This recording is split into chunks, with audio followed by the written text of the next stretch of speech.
Greetings and salutations. Welcome to today's DDO stream. I'm of course Samus. We're gonna be doing something a little bit special. First thing this morning, one is TR day. We're gonna be TRing, which means we have to do the end of life review. And I get constantly asked this life about the build. So I actually have a little bit of surprise. We're going to also record a new take on our build video. I ended up recording one earlier, so there's currently one up on YouTube. But I didn't realize I was streaming, so I ended up spending some time streaming that I didn't think about, or I didn't realize. And also, it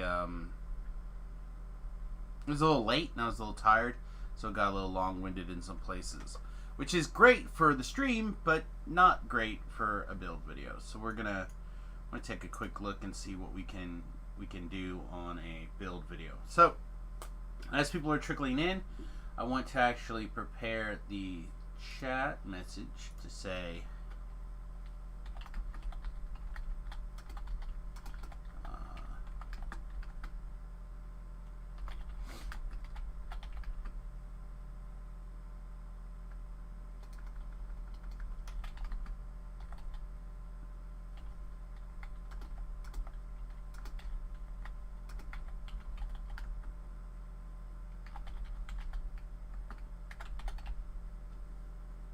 when I record, or not record, but copy and paste a little message here. And then I'm going to actually just mute over on the stream for just a second. So if somebody does come in and starts talking in the chat, and I'm sure someone will sooner or later, it'll be ready to go. And I'm going to blow my nose again.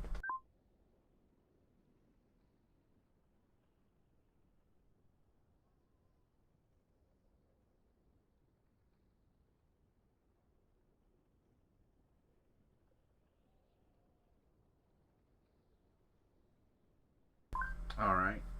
And then, like I said, we're just going to record a little video here about the build, the life, etc., etc. Kind of like the end of life reviews that we do, except just a little bit more detailed, I think. Basically. Hopefully. Right. Greetings and salutations. Welcome to the feybuckler 2020 end of life / build video. I'm going to put this on Front Street. I did record one earlier. I don't love it, but it is up on YouTube, and or was. Hopefully, this video will be replacing it. All right, so let's talk about the feybuckler. What is the feybuckler? What is the strengths of the feybuckler? What's the weaknesses of the feybuckler? So, strengths. Just to kind of narrow some things down, we got a pretty reasonable PRR. This is post Epic Destinies, pre-Epic Destinies. No, not main window. Sorry, temp. Pre-Epic Destinies, it was what, 122? I think is what it says. Yeah, 122. And our MMR is 84. What is it post? Yeah, it's about the same. We picked up a little bit extra MMR. Hit point wise, we're looking at 830-ish hit points. We didn't pick up that many hit points from the Destinies. But yeah, I mean, let's just talk about some of the good things. It felt very solid most of the way through. With this build, I was able to mostly solo or solo with a hireling, just as a heal bot, my way through R3s and better on heroics, pretty much from the beginning of the game. It felt, again, very survivable. Lots of temporary hit point healing in Reaper, stuff like that. It kind of helped me get ahead of the game. So, weaknesses. We are stuck using daggers, and we are just for personal preference. And we also, in this case, the Knife Forge Stiletto. Also, we kind of get locked in pretty early into a handful of shields, for example. So like the swashbuckler is basically the perfect shield for this build. Parrying, double strike, guard breaking. It's pretty much everything that we're looking for. Yeah, it seems pretty solid to me. It's a little bit tight on the action points, perhaps, and stuff like that, but we'll get into that in just a second. Over here, as I pull up samusgarobo.com. Over at samusgarobo.com, I put out the feybuckler 2020. I'll be putting together a real thing on the forums once this video is done, but here's like the build breakdown, the build leveling order, all this shenanigans. It's basically ready to go. I did also this layout is actually built for what I would like it to be stat wise and enhancement wise, stuff like that. However, the ASMR part of this build was not good. I wouldn't recommend it. Just like, I think I've talked about this a lot. Half elf I think is going to be the superior race for this build. Having the two intimidate timers is really important. Having the paladin dilettante for an extra, I think 6 or 7 or 8 saving throws would be really good. There's some sweet power-ups that you can get in there, like boost to an attack boost, or you can also get like skill boost, stuff like that, to help intimidate a little easier for some other places. Like, you just have some good high quality things that you can tweak in to kind of make things happen. So kind of touch on some things. I did not start with a 12 intelligence. Had I started with a 12 intelligence instead of a 10 intelligence, these skill points would have been correct, and that would have allowed us to maximize our intimidate, or max out our intimidate. As it stands right now, my intimidate is skills. And we have 15 points in it. And I also have 14 points in UMD. That is that close? I think I went to 17 over here on this build guide.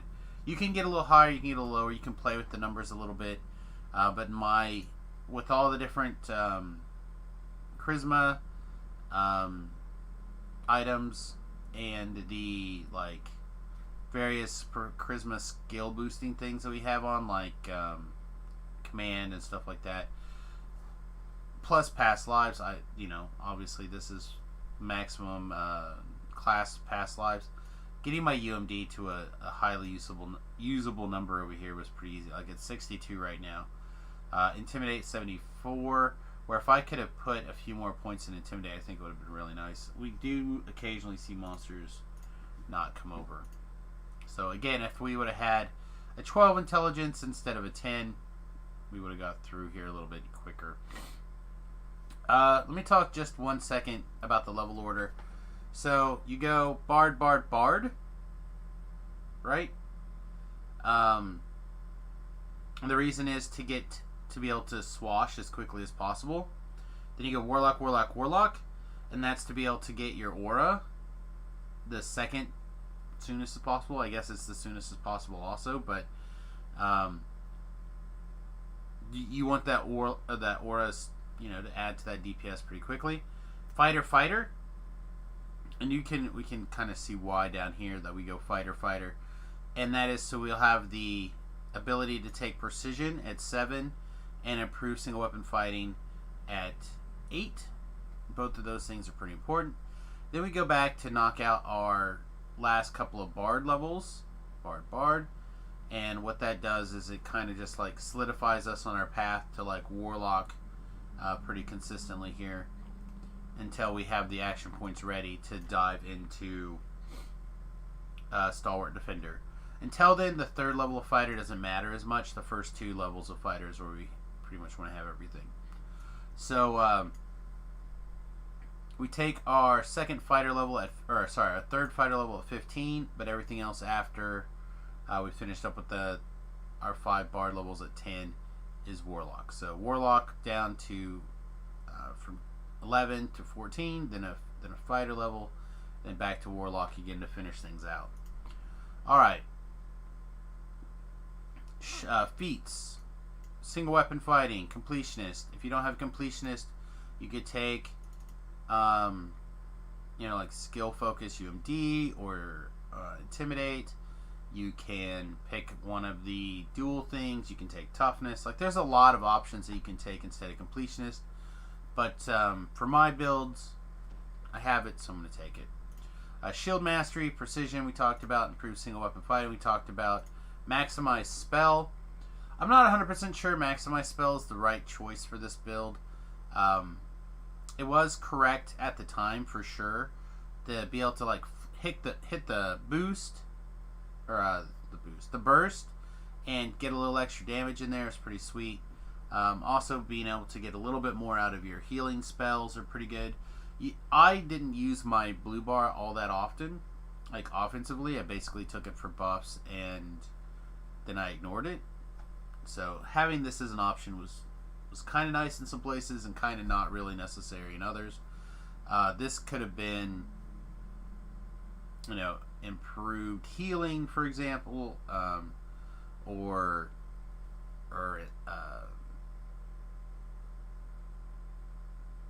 what is it called that doubles the length of your spells? I can't even think about it. Extend. It could be extend.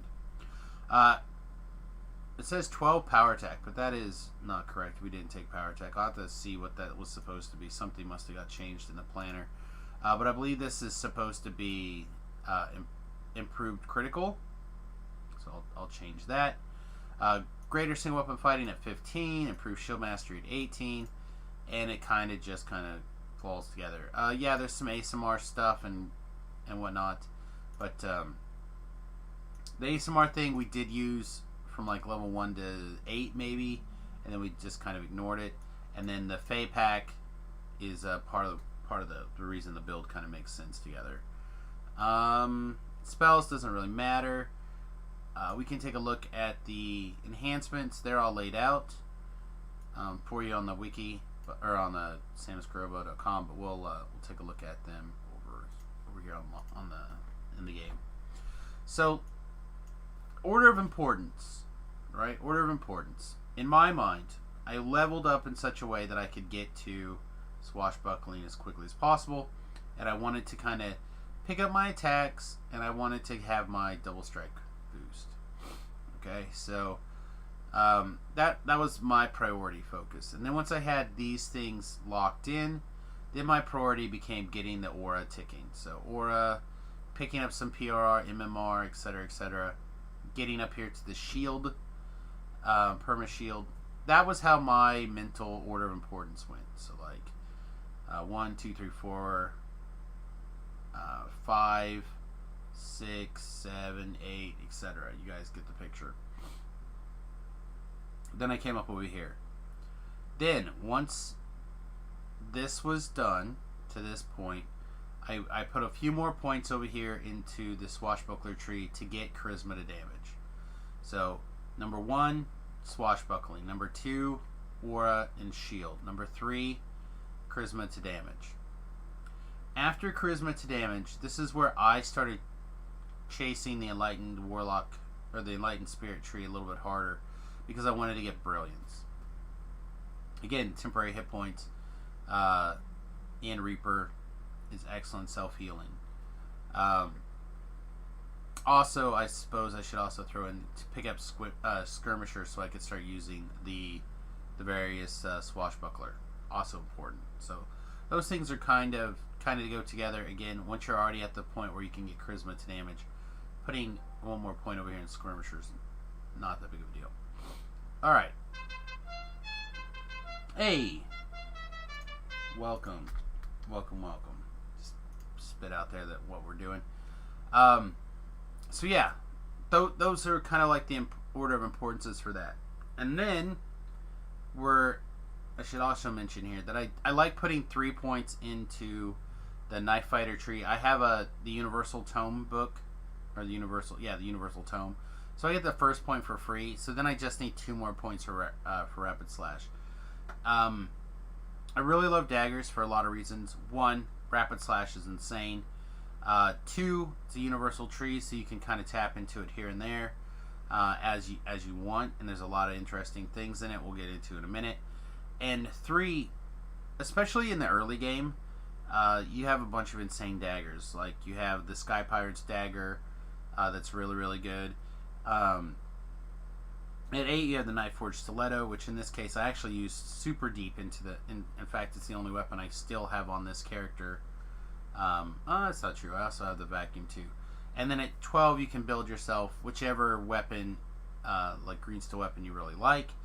Of course, you have the Barovian weapons, stuff like that along the way as well. So I like daggers for a lot of those reasons, but mostly it's just because it's a easy universal weapon splash that for just a few points give you an awful lot of power. Like this Rapid Slash is just insane. So that's part of the reason I really like daggers. But in this case, I really like daggers because between Swashbuckler and Improved Critical, this thing crits on a 13 to 20.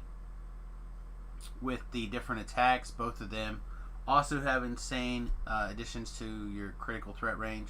So this is an extra +2, which means 11 to 20, and this one is +12, which means on a 2 or better. And the reason that's really important is because of guard breaking. So guard breaking says if you crit on an enemy, they become dazed, which when you're in like low-level Reapers or even high-level Reapers, being able to lock down a Reaper because you hit him with a critical hit can be...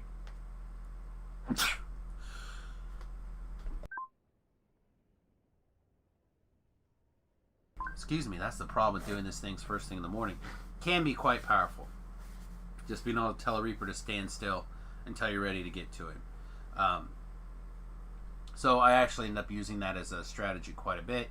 Was when I saw a Reaper, I would wait to engage.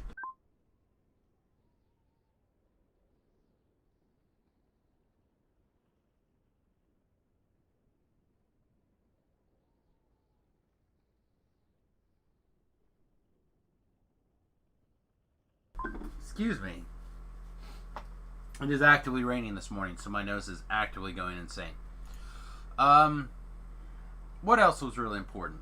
Once we had around level 14, I think, because of the split focus, we were able to get up here and get our coup de grace and thread the needle.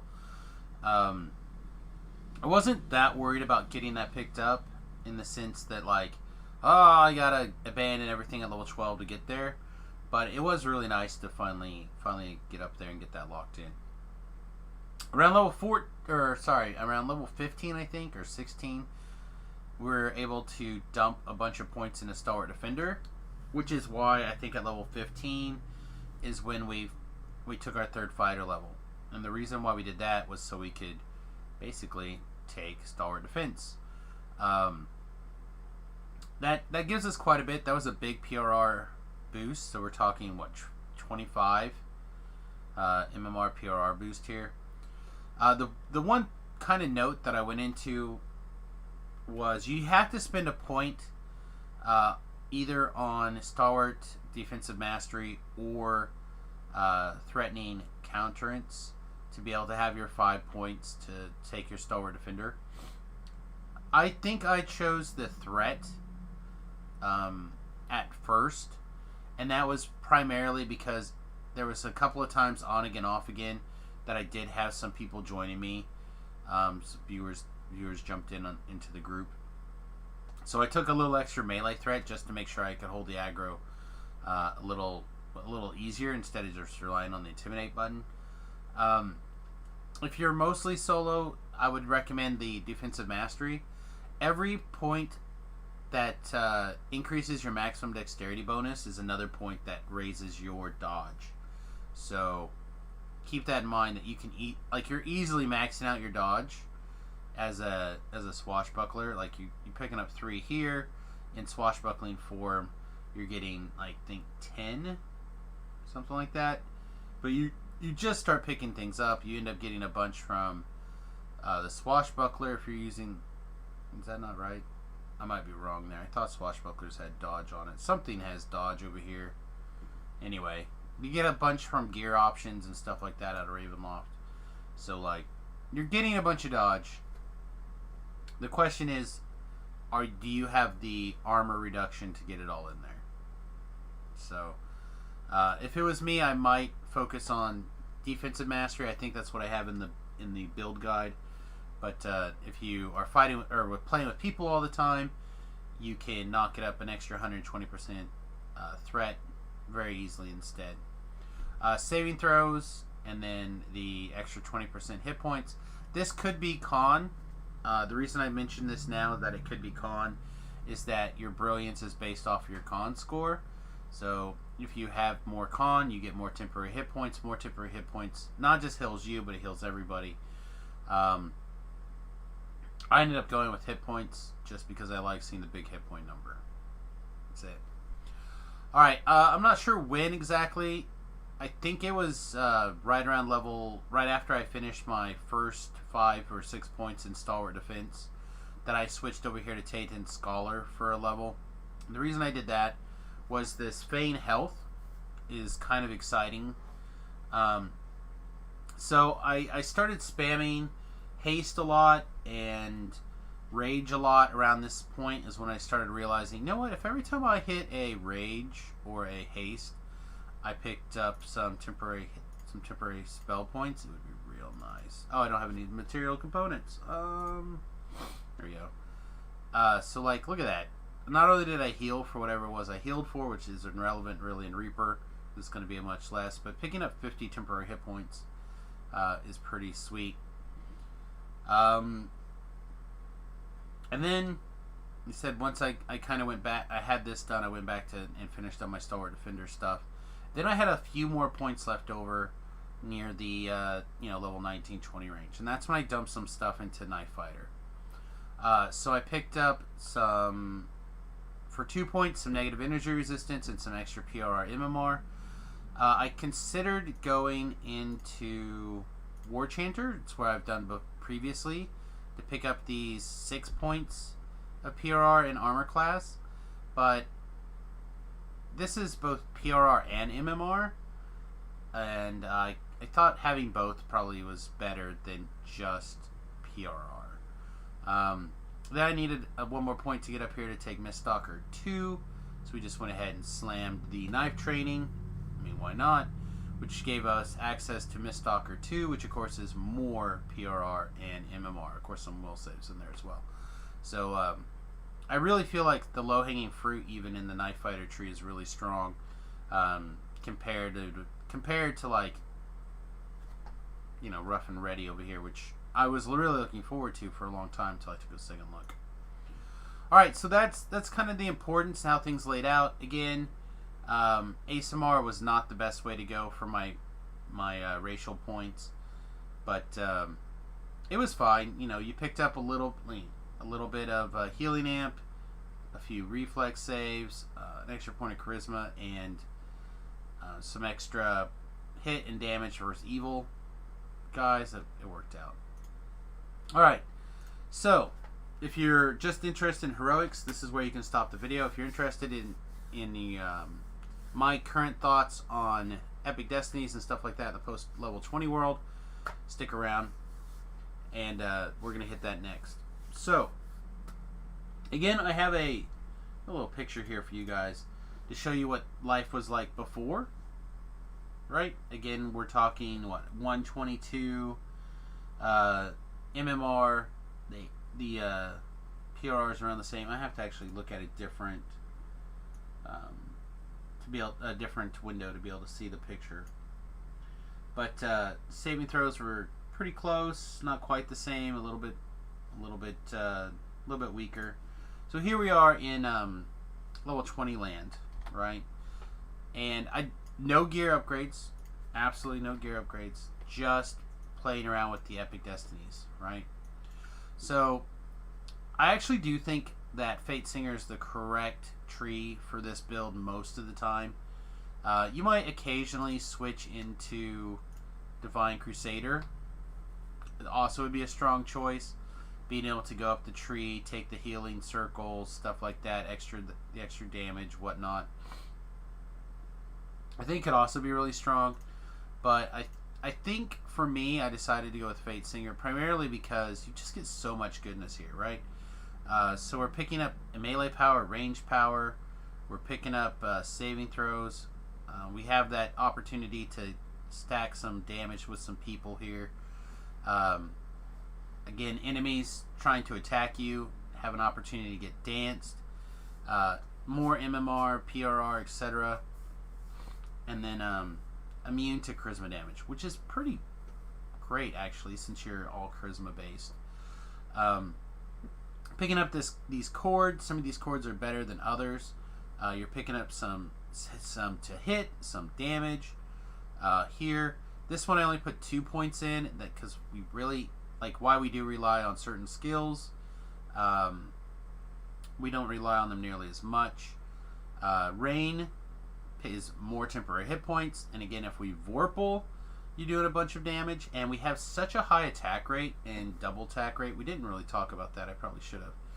But I mean, our melee attack speed is currently 43%, and our offhand or our double strike is almost 40%, and that's not counting the basically permanent 20% extra double strike from Rapid Slash.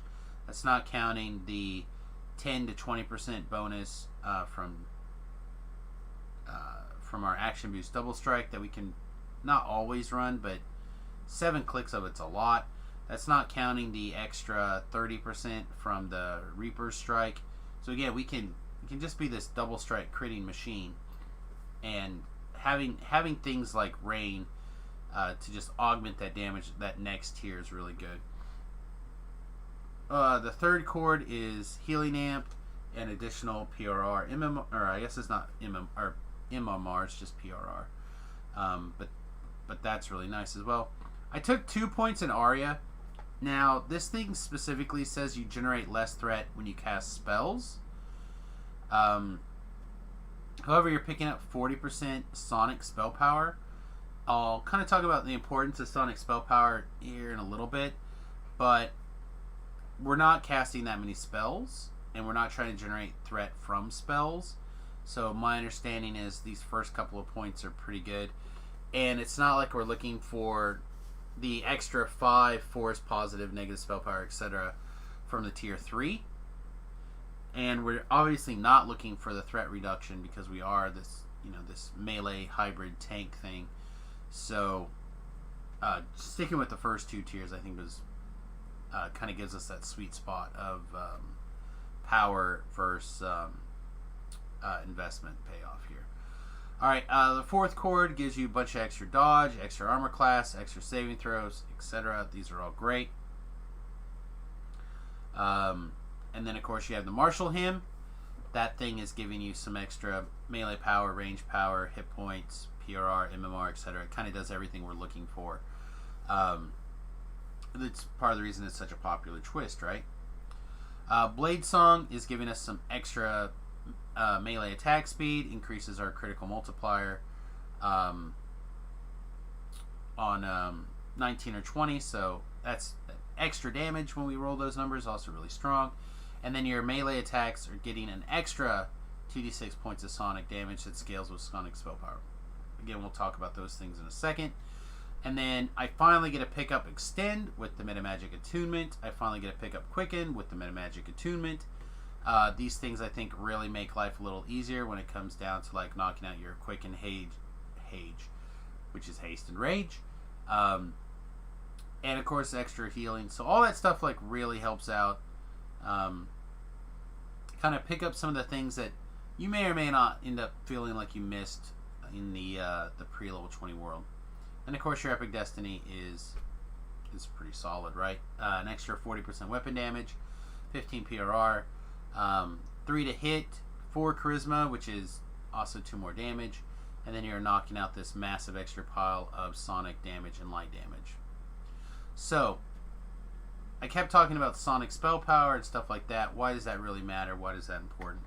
Again, something I didn't get that deep into is this resonant arms. So you're doing an extra 66 sonic damage that every time you critical. That also scales with spell power. You may notice a little bit of a theme. Scales with spell power. You may also notice with your pack, that damage scales with your spell power. Alright, so your sonic spell power does a lot of work for you. Adds a bunch of different damage.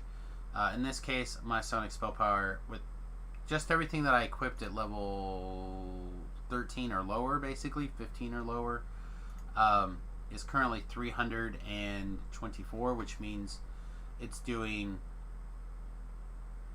basically 4 times the damage, right? So it does its regular damage, and every 100 it gives you an extra, whatever that number is, doubled, right? So the way the math works out is really weird, but long story short, it turns into like this little sonic damaging power machine here. Let me just jump down to a training dummy and kind of demonstrate for 1 second why we're just standing around. I also think, let me fire this guy off too, and I'll fire this guy off, this guy off. Look at that sonic spell power just kind of coming in. Every time we crit, you notice the big boost of damage is in there, and you're just, this is big game additions, right? For not that much of an investment. You also see that sweet attack speed. Fire off some double strike even. Maybe go a little bit cray here. Look at that thing go. Alright. Overall, I think that's basically the build in a nutshell. Would I do this again 100%? I think I'm going to force the issue. Whenever we do our half elf life, I think I'm going to run this build again and kind of see what it's like. Maybe do a compare contrast video. Something a little bit quicker, a little bit shorter. But with the gear at, again, level 15 or less, basically the same stuff that you would normally run a regular character up to 28 or something, I would be perfectly happy taking this build and running it up. The only thing that I would kind of add to the party when it comes to gear is I did craft this resonating trinket of spell sight. I think this may be maybe I only made one. I thought about making a second, but I was so, I was like level 17 or something when I started thinking about it.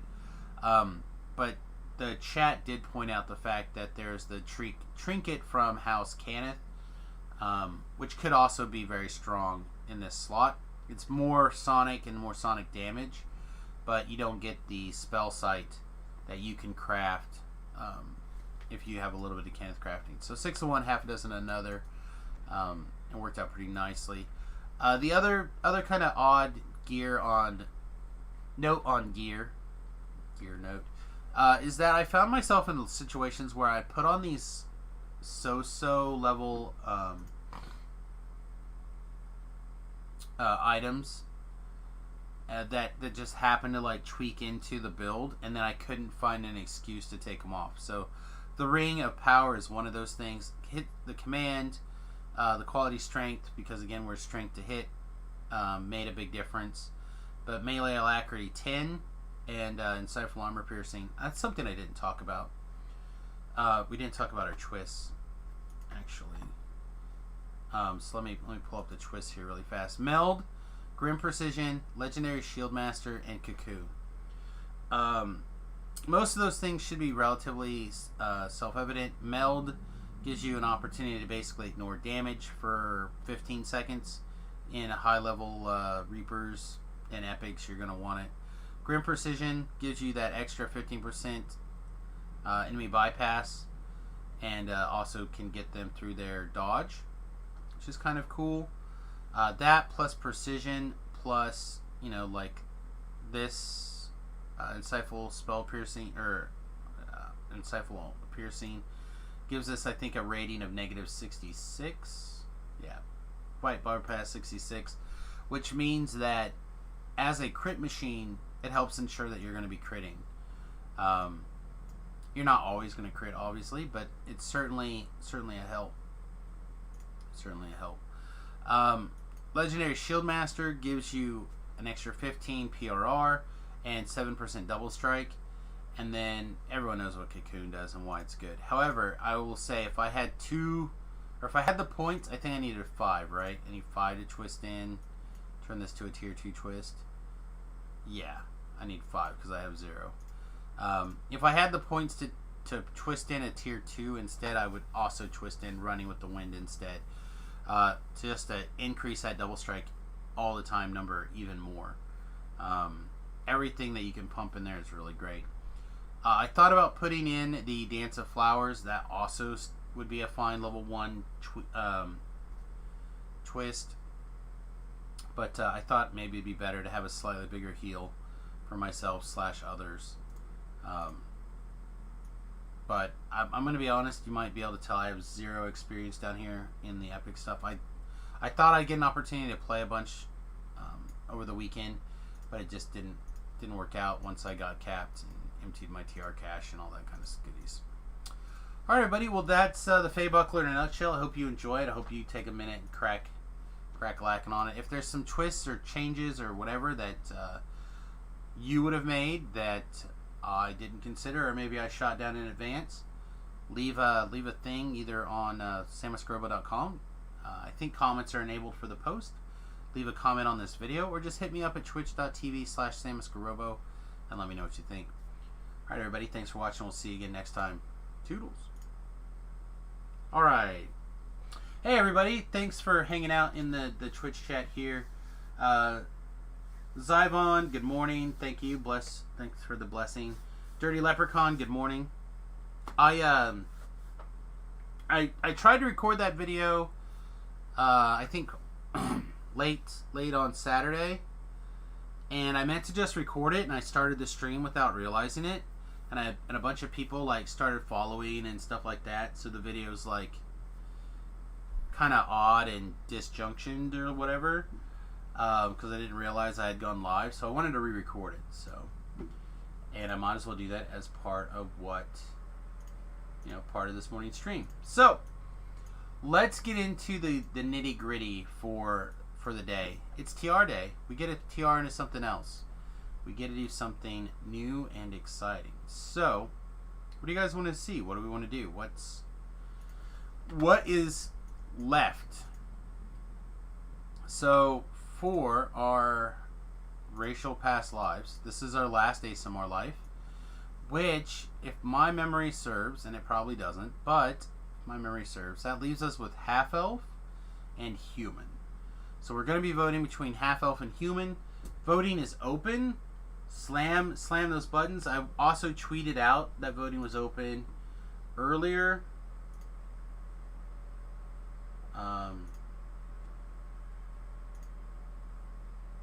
And right now it looks like it's a tie.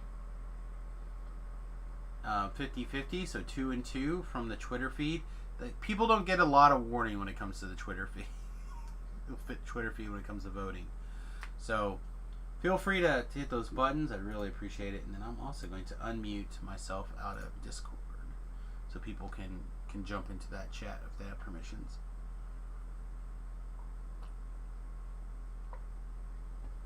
I said one of the lives when we decide to go into half elf, I think, is going to be another crack at the feybuckler here. I really do like it. I think it works out quite nicely, and I think the ideal build for it will be the half elf.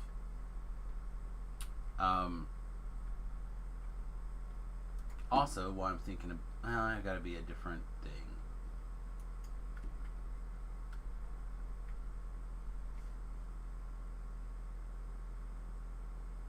Is this a person wanting to come into the voice chat? I think maybe. Just wait, see if they say something somewhere. But yeah, if you're trying to get into the live stream voice chat and you're hanging out with us on the stream, just say something in the stream chat so we can pull you over, pull you down. All right, what's left? That's you. All right. You want to come on down? You can come on down. Hey, good morning, buddy. I thought that's who it was, but I wasn't 100% sure. Hey, Hey, how's it going? not too bad, all things considered. For a rainy Monday, my nose is not actually falling off, which is kind of surprising. Awesome, man. Yeah, I did work a bunch on the bus, see me, see you. In fact, I got all the internal lights done. I put a little video out on my YouTube channel. Um, Not anything super fancy or super in depth or anything, but um, just like a little short me sitting there, kind of showing off the lighting and stuff like that. It's my camera on my phone must be absolutely bonkers for low light recording, because this was basically sundown when I recorded this video, but man, it's super bright there. So anyway, how was your weekend, Dirty? Oh, busy. Just you're I moving had shop, right? yeah, the shop moved this weekend, so on Thursday we had the movers come and they pretty much loaded like 95% of the stuff out of the shop into the truck, drove to the new building, and they had gotten about 15% of it off the truck, and then monsoon rain started to ensue, so the That owner of the moving company called and told me, "Hey, my guys can't work in this." I'm like, "Well, they shouldn't work in it." right. So they came back on Friday, and everything got emptied out into the shop. So I think I have a couple personal things still over at the old building, but go pick those up in the next day or two. And at the same time that was happening on Friday, there were 6 construction workers there from my general contractor starting demo on different parts of the building, and um, it's just um, utterly crazy, man. Just absolutely. A part of it too is like I was there a bunch over the weekend, just kind of piddling around and looking through stuff, and um, I almost had a apocalyptic fit because some of my shift workers had packed empty boxes inside empty boxes inside empty boxes and then taped it up to have shipped to the store. That's funny. But, I guess I get what I pay for. So That's right. When you pay people less than minimum wage, you're gonna get less than minimum wage work, right? I pay people $3 above minimum wage. So No. Then you should get $3 worth of $3 above minimum wage work. yeah, That's you what would I think. say. You would think, man. You would think. Yeah. Yeah. That's probably the next thing on the list. There, see me, see you is I got a few internal walls to build, some plumbing to figure out, and then some moving the things. So what's the next boat? Between humans and half elves, we're gonna start with the race, and then we'll kind of go from there. So, slam down human or half elf, and if you happen to have some suggestions for builds that you think would be fun and entertaining with the half elf or the human build, let me know. I have a build I think you might like. Oh yeah. Yeah. Well, let me I'll grab my dry erase board. I'll grab my board here, because I need it in general. Let me get it cleaned up a little bit. All right. And we'll start with the half elf and the human, and then V-Love has like 10,000 votes, and he voted for half elf, so I got that down. So what are you thinking, Dirty? So I would say, because it's something that I'm currently playing, because I also am working on racials, but I play in the middle of the night. You go mainly wizard. You could go pure wizard, or you could throw in 3 levels of bard and 2 levels of rogue. But what you're doing is you're playing EK, but what you're doing is you are only putting about 34 points into EK, and you're putting 41 points into Pale Master. The way I have it right now, the shroud that you're using is the vampire, and then with the tier 5, even with what I have on my character, um, and I'm using single weapon fighting with an orb, I am stunning or commanding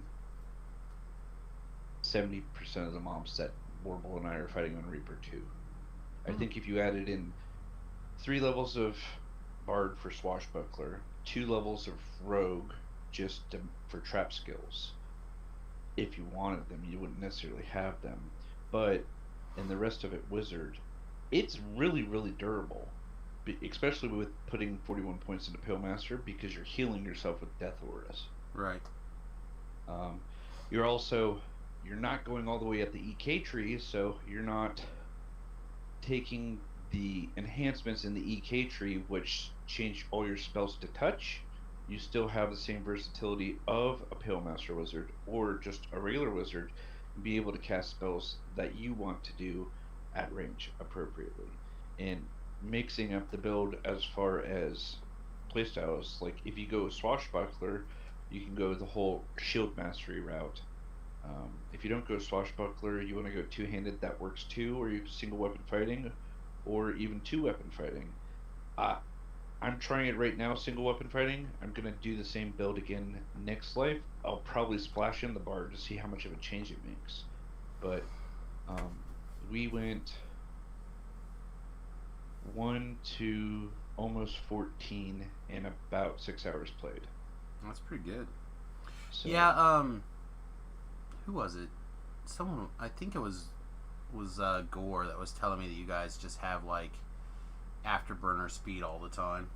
It's pretty cool. no, I mean, pretty much he played with us last night, but Warblewind is playing a. I mean, his favorite class is a pure wizard, pale master, and um, I like. I'm becoming more and more of a player that likes playing stuff that's arcane, but I still feel the need to go up and whack on stuff, and this kind of fulfills it Yeah. because a majority of my damage does come from spells, but being able to paralyze or dominate or stun a mob with the vampire tier 5 enhancement out of the Palemaster tree is amazing. Because, like, as a Palemaster, like, for instance, in uh, part 3 of Ravenloft, you really, negative energy does nothing to constructs, specifically scarecrows. Correct. But with that enhancement, when you're in the Vampire Shroud, I was charming, packs of 12 scarecrows. I'd get 8 of them just from my, dinky Eldritch Strike, which is a cleave. So it was amazing. And this was on Reaper 2. Right. So if it's working on Reaper 2, and I don't have racial completionist, so I don't have that extra 2 to my stats and DCs. I do have completion. I don't have my racial completion yet either. I'm 12 away. You're closer than I am. Yeah, I'm 6 away I've now. about double what you have left to do. So. Yeah, I'm 6 away now. But I'll be going back to the hardcore server tonight. I think is the plan. Really? Yeah. I'm currently. Yeah. I think I'm at 13th place on the leaderboard right now, and I haven't even taken level 20 yet. Yeah, we're done. We're done on hardcore. You done? Yeah. I decided this, like, because we knocked out my goals on time, which was one of my goals, was to knock out everything and beat my previous season 2 record of 3 weeks. And I have all of my lives still.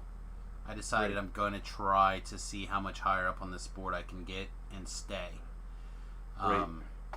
So I just, that, and when you are a content producer for a small game like DDO, I feel like you have to really maximize the opportunities that people really want to, put eyeballs on the screen, etc. So, in my humble opinion, people like watching the streamer try to worry about him getting murdered on the hardcore. So I feel like you have to kind of maximize your hardcore chances as a full-time streamer, in my opinion. That makes sense, man. I mean, for me, for both Whirlwind and I, um, we got to 20. We might go back and play a little bit, but that was really just the goal that I wanted to do. I mean, probably the thing that I'm most excited about is when Hardcore ends, being able to bring some of the characters that we made back over to Galanda or to another live server, because some of the names we picked are just absolutely hysterical. So, um, and I'm okay with that. Part of it too is still have so much to do on my main tune on Galanda, and um, since it's normally just Whirlwind and I playing, um, things can get a little hectic, especially since we're on our second life, and I think we're like close to 5 Reaper points, and we're just under 1750 favor. We're both like, we get paranoid a lot, and it stresses us both out. And going back to Galanda on the live server where we can die repeatedly and it's not that big a deal, it's actually been pretty nice. So Yeah. Well, I tell you, I really enjoy. I think that's the other part of the reason I enjoyed this break. Not just playing the feybuckler in general and revisiting a build from 5 years ago, but taking that break, especially when the servers were all laggy and stuff. This last week, although they seem a lot better this week to me. that's from what I can tell. It seems that, I mean, the only lag that we've really been experiencing at night is the lag you get when you enter the dungeon if you're on Reaper, where Yeah, I've adjust your hit points and stuff like that. I've had 2 or 3 really inconvenient like damage bursts, like everything catches up with you. I've had a couple of those kind of situations, and again on live, it's not that big of a deal. Even if you die, you just move around or whatever, come back. But on the hardcore server, obviously that's a no go. So like, part of it too is we decided to take a break like right as the lag was starting, because he and I were on and we were getting ready to go start, I think level 10s, and we watched like a lag spike hit and like 12 people drowned all in one time, and we're like, yep, no, we're done, we're taking a break. Yeah, well, and again, that's smart. Said for me, Thakar and I kind of pushed through some stuff, and then we kind of decided to take a break because it got really, really bad. And I played. It was really coincidence. I just happened to I got up, I was doing some stuff, I was about ready to head outside when and start working on the bus when I noticed that Nim's group was doing quests that I actually needed.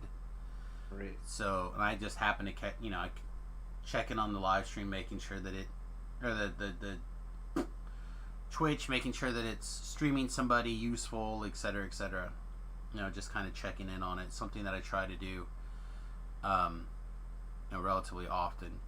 And I was kind of surprised, so I ended up having to take like an hour or so and do breaking the rank, or not breaking the ranks, breaking the ice and what goes up, which are 2 quests that I dislike soloing, and I wasn't even going to do what goes up because I feel like it always kills me. So having some other people to kind of help out, I thought was really cool. Without a doubt, I avoid those quests like the plague unless I'm in a group. Oh, exactly. So it was nice being able to catch them. They knew those were quests that I needed, so I feel like it just happened to work out in such a way that the timing was correct and got her done. Now they're like, now that we talked you into doing this other quest that you really didn't want to do, how about now we come and do Terminal Delirium? And I'm like, you're cray. Right. They're like, oh no, if you had this spell in this room that's the most dangerous, you're basically immune to everything. I'm like, yeah, we'll talk about it later.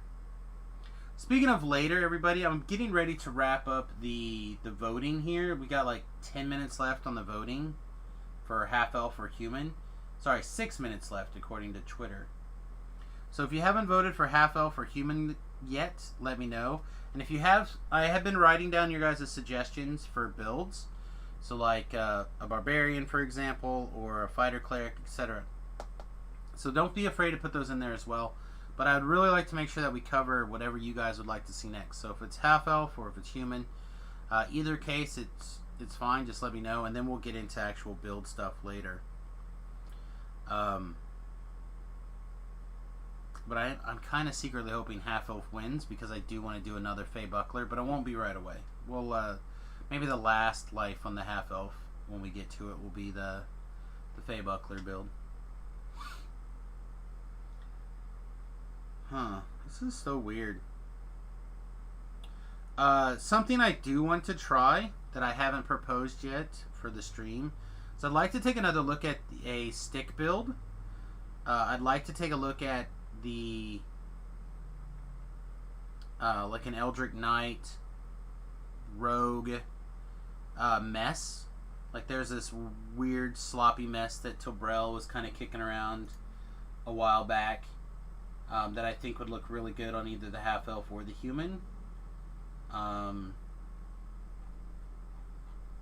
disagreed with him in a couple of points, but we could revise that that particular build, and we can take a look at it. That's something that would be up my alley. But I also wouldn't be opposed to doing any of these things, to be really honest. So, health over human. Okay. Just to give you a rough idea, so you guys, you know, for no other reason, half elf is currently at 20, unless there's like a bunch of people who randomly voted on Twitter, and humans at 4. So we are currently very heavily favoring the half elf, which is difficult because half elves are so ugly. They fell off of the ugly tree.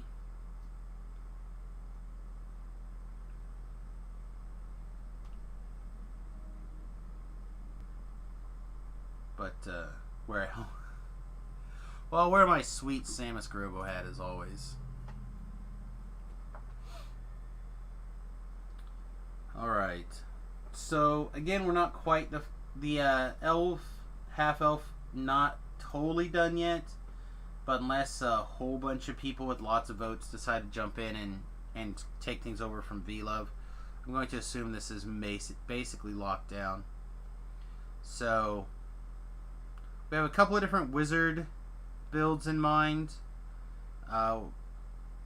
Dirty's Pale Master melee build. We have Rogue, Barbarian, Fire Cleric all listed, and then that stick build. Does anybody have anything else kind of off the seat of their pants they would like to see? Something I haven't done in a while, perhaps, because I feel like we literally just did a Pale Master life, for example, over on Hardcore, although it was not a melee. But if there's any other suggestions, and what I'll do is I'll start poll number 2, and then I'll start taking official voting.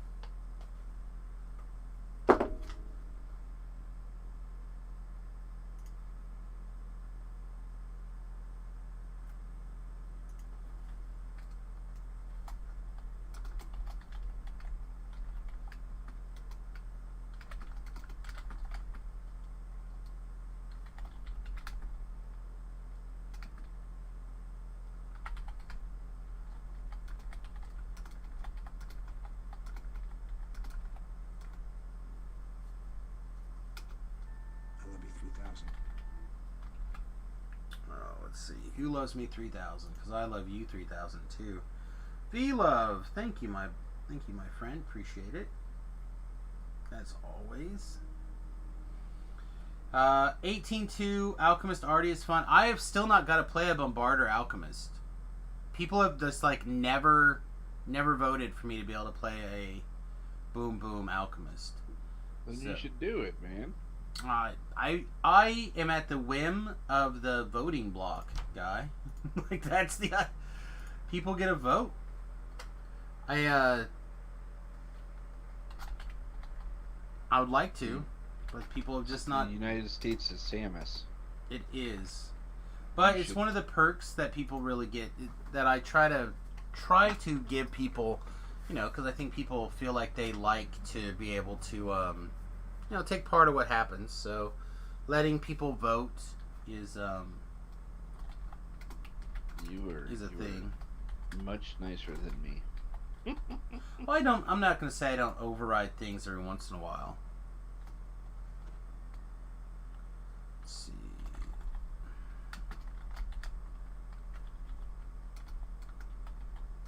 Well, I just wanted to come in and say hey, talk to you for a little bit.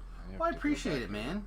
It's good to hear from you. Building, they're killing me a little bit, but I'm doing my best to keep my nose out of it, and not micromanage. But holy jeez, man. Well, sometimes you have to just hire good people and hope that they do you right, and other times you gotta trust but verify. Isn't that what they say? That's what they say. Part of it is like it made pretty clear after we moved that we have a whole bunch of folding Rubbermaid tables, which is what used to be the plate tables. But right. We have the custom tables I've had a carpenter make being delivered tomorrow. And so I told them, plus we had old metal folding chairs, and I replaced those with like pretty majorly padded chairs with padded backs and fronts, which are actually used in like churches. I found them on a website, and they're good for Magic players or D&D players. And I told them move all the old tables and chairs up to the second floor. So got the new business license because we're in a new county, and went to the shop, and none of the boxes of board games, and there were, I'm telling you, man, like upwards of like 50 moving boxes full of board games are there. So I walk up to the mezzanine level, and they're all sitting in the office, and they're red faced. I'm like, what's going on? They're like, we're resting. And I'm like, why are you resting? They're like, well, we did what you said. I'm like, what did you think I said? And they're like, well, you told us to move everything up to the second floor. And I'm like, no, that's definitely not what I said. So I go up there, and all the tables and folding chairs are set up as if for like an F&M. And that's with all the tables and chairs just there, that's to seat like 120 people. And they have taken all the boxes of board games and take them out of the boxes and set them on the tables in alphabetical order. And I just look at the manager there, and I'm like, what's going on? He's like, you said this. I was like, no, I never. Are you sure these are the words that I said? Because I feel like these are not the words that I said. And he's like, this, and like I started to get frustrated, so I just walked away. And he came down, and I was like, no, man, that's not even close to what I said. I was like, I get it. There's a lot going on. You just inferred. You did your best, but it's wrong. So we has to be fixed. And he's like, oh, I'm really sorry. I was like, it is what it is. It's just now they're doing twice the work when other things could have been done in that time when they're doing twice the work. I was like, I'll survive. It's just egad, man, egad. So right, it's all good. Well, I mean, again, you know, you're an experienced business person. You know what's up. Just realize that people don't pay attention, and they just make mistakes. Like I've got a guy right now who works at the shop who, like, my doctor went in a couple of months ago, and to buy some Pokemon cards for his grandson. Yeah. And he goes in there. He's like, "Hey, man, I'm interested in getting some Pokemon." And the guy's like, "Oh, the Pokemon cards are over there." Doesn't really engage. Doesn't really do anything. I guess it was just the doctor said that, yeah, went in there. There might have been like one or two other customers around, but there was just one guy behind the desk. I'm like, that's really odd, but okay. And he was just busy doing stuff on his computer. He answered my questions when I asked, but not like, just like wasn't engaged. Completely like bam, bam, bam, bam. Yeah. And I'm like, So I come up a few minutes later after just picking out a bunch of cards that I have no idea if they're anything, and I go, "Are these cards any good?" And he's like, "I don't know, it's Pokemon." And I tried asking a couple other questions, and the guy just like he answered them, but he didn't come into things like to help sell me anything. So I was like, if you guys just don't want to sell anything, I guess I'll go. And my Todd like has like this little desk area. My boss, it's like hidden around behind one of these corners, and he jumps up. He's like, "I'd like to sell you something," but he like scared the hell out of him. Yeah. And I was like, trying to explain to the boss like, this stuff isn't conclusive to making sales or whatever. So then the boss was, or the doctor was like, "Yeah, I just went to GameStop, where they engaged me. They answered a bunch of questions. I ended up buying like $800 worth of Pokemon cards for my grandson's birthday." Yeah, no, and he's like, "I'm never going back there again. Like, I realized that you worked there, and that it never would have happened in a million years if you were there. You would have engaged and blah blah blah. But it's like they just didn't want to.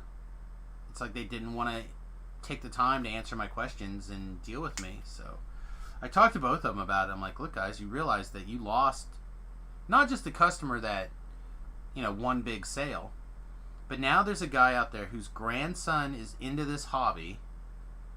Right? He's got disposable income because he's a doctor. He's my doctor. You know what I mean? Right. And he wants to spend time with his grandson. So you lost out on, potentially a generation, who knows what other people like this kid would have got involved because his grandfather's buying him hundreds and thousands of dollars of Pokemon cards on the way. He wants to play. He's a big nerd. He plays Dungeons and Dragons. He's got 2 weekly games. He's into miniatures and miniature painting and all this stuff, which we've been working on for a while, kind of like cleaning up that market in our town. But he's into that stuff. You just lost a customer because you didn't have the time to get up and answer some questions about Pokemon. Right. That could have been, thousands and thousands of dollars a year customer. And, when you sit there and scold the boss on something like that, and the other employee, the other full-time employee, and you're just like scolding them, and they look at you and they put their heads down, they're like, "Well, sorry, I guess we'll try to do better in the future." I'm like, it doesn't matter now. Like, you should do better in the future, but you burnt this bridge. I don't think I can recover this relationship as a business relationship. Like, I can try, but when push comes to shove, like, why would this guy come back here unless he knows that I'm here? Right? That's part of it too. I mean, it's like with my guys at the shop, because there's like certain magic product that comes out in particular, because that's a lot of what we sell, where it's like really, really exclusive, and like it's hard to get a hold of even online. So I've told them, I'm like, they're like, "You want us to go ahead and promote this?" I'm like, no, please don't. If anybody comes in asking about it, tell them they need to contact me and give them the email address, and I will get a hold of them and work something out. And it's not that I don't trust my employees, it's just I don't trust them not to screw it up. I trust them to make the sale. It's just making the sale and the customer leaves not completely satisfied or happy isn't good enough for me. Right. Really, that's what exactly it should be the wrong is mindset. Making a sale, especially a sale like that, where you're fulfilling a personal request from an individual, should be treated with kid gloves. You should literally be like pandering to their wants and needs. And I fully believe, as a small business owner, that you can't give that kind of treatment to every customer. And you shouldn't. It should only be given to certain people who help your business. Someone who comes in and spends 6 hours in the shop, and the only thing that they contribute to the business is, they're in shop and they might be playing or doing stuff, but they're using the shop internet for free, and then they use store credit that they've earned from playing in Magic tournaments to purchase drinks. You're not contributing anything to my business other than just adding to the general ambiance. Somebody who walks in, they're like, I want 2 sets of Norse Foundry dice, which run anywhere from $140 to $200. I'd like, I want to pre-order 4 packs of Double Masters VIPs, and I want a box of Ultimate Masters. And after all said and done, they've spent $2,000. Yeah, I'm gonna give that person a little bit more consideration than the person who's just there to play in a commander pod if enough Right. people show up. Yeah, it's difficult, and I definitely think that, like, there was some talk a couple of, like, 2 years ago, maybe, give or take, where my owner considered moving to Texas. Yeah. And he was like, so if I move to Texas, I can't put Chris in charge of the shop. I want to, would you be interested in taking over the shop? And I go, Todd, I would not have any problem taking over the shop, but it wouldn't be the same shop, within 3 months of you leaving. He's like, what do you mean? And I'm like, well, first of all, the play area would not be hidden in the back. It would be up here in the front. Also, like, order of importance on things would be shifted greatly, and you would have an office, because he's like, I'll come back on the weekends, not every weekend, but twice a month or something for things, and you would have an office built in the back that your stuff would go in, that you could sit at, and blah blah blah, and everything would be inventoried, everything would have a price on it. We would be able to, every card that has more than a $5 value would have a QR code on the back of it, so we could just scan the QR code and tell the customer exactly what the current price is. Like, I would streamline and get all this stuff going. And he's like, yeah, all that stuff sounds way too complex. I'm like, that's just it. That's the difference, like, between having that, like, yeah, it's probably harder to get started, but once it's done and in place, like, you're just knocking it out. And then I would I'd be increasing or emphasizing the idea of making this a play area. So I think in his mind, because the game store started out as a sports card, or a sports shop, right? A sports card shop. Right. So, like, in his mind, that's still what the store is. It's still a place that you sell football cards, you sell baseball cards, you sell jerseys, etc., memorabilia. And that's probably the big sales that, like, monetarily, that's still probably what the thing that brings in the most money. But that's not the thing that keeps the lights on and the doors open anymore. What covers the day-to-day costs and the day-to-day bills are the Magic the Gathering players, the Pokemon players, the board game players, the people that come in to do those kind of things. And we're not catering to those people to grow that side. So, like, he wants the Magic stuff to be bigger. He wants those tournaments to be bigger. And to the point where, like, a couple of weeks ago, we had people come in for a draft. And he just, like, randomly upgraded everybody to, what was it? Modern Master. There was one of the Master set came out relatively recently, and he, like, Modern Horizons. Yeah, it might have been that one. And he just, like, held on to a box of it, and he's just like, hey everybody, you can do the draft that I think it was like a Cora draft, or maybe an M21 or whatever it is thing. You can do that, or I'm gonna upgrade everybody for the same price to this thing instead, as a thank you for coming out. And people were like, well, that's a $45 or $50 draft, like, we'll do that. You know what I mean? He just, like, randomly does stuff like this, thinking that this is what will encourage people to come to these Friday Magic and stuff more often. And I'm sure it helps, but at the end of the day, that's not the kind of stuff that we need to do to grow the player base.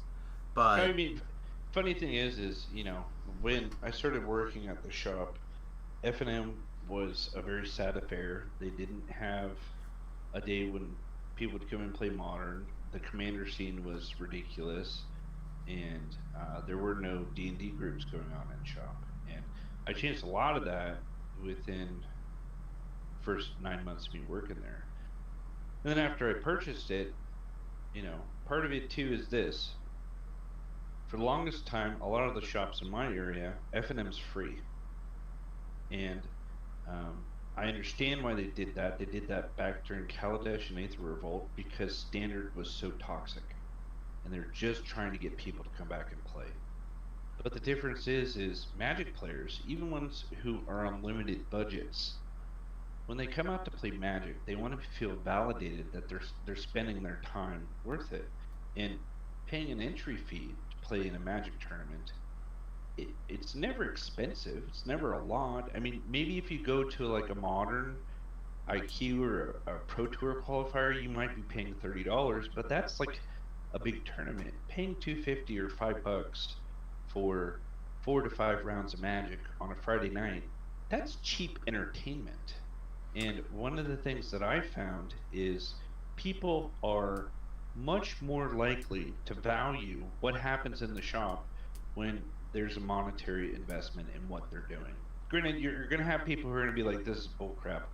I'm not going to come play if I can't do it for free.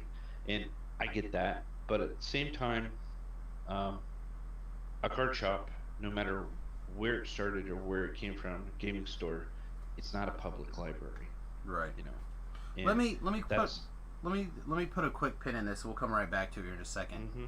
All right, guys. So we're gonna go ahead and officially open the voting for the next build. So I because Twitter only lets you do 4 options, I'm gonna narrow it down to 4. So a melee PM, the Boom Boom Alchemist, the Fire Cleric Mutt, and the Stick Eldritch Knight. So those are the 4 options that I'm gonna go with to start with.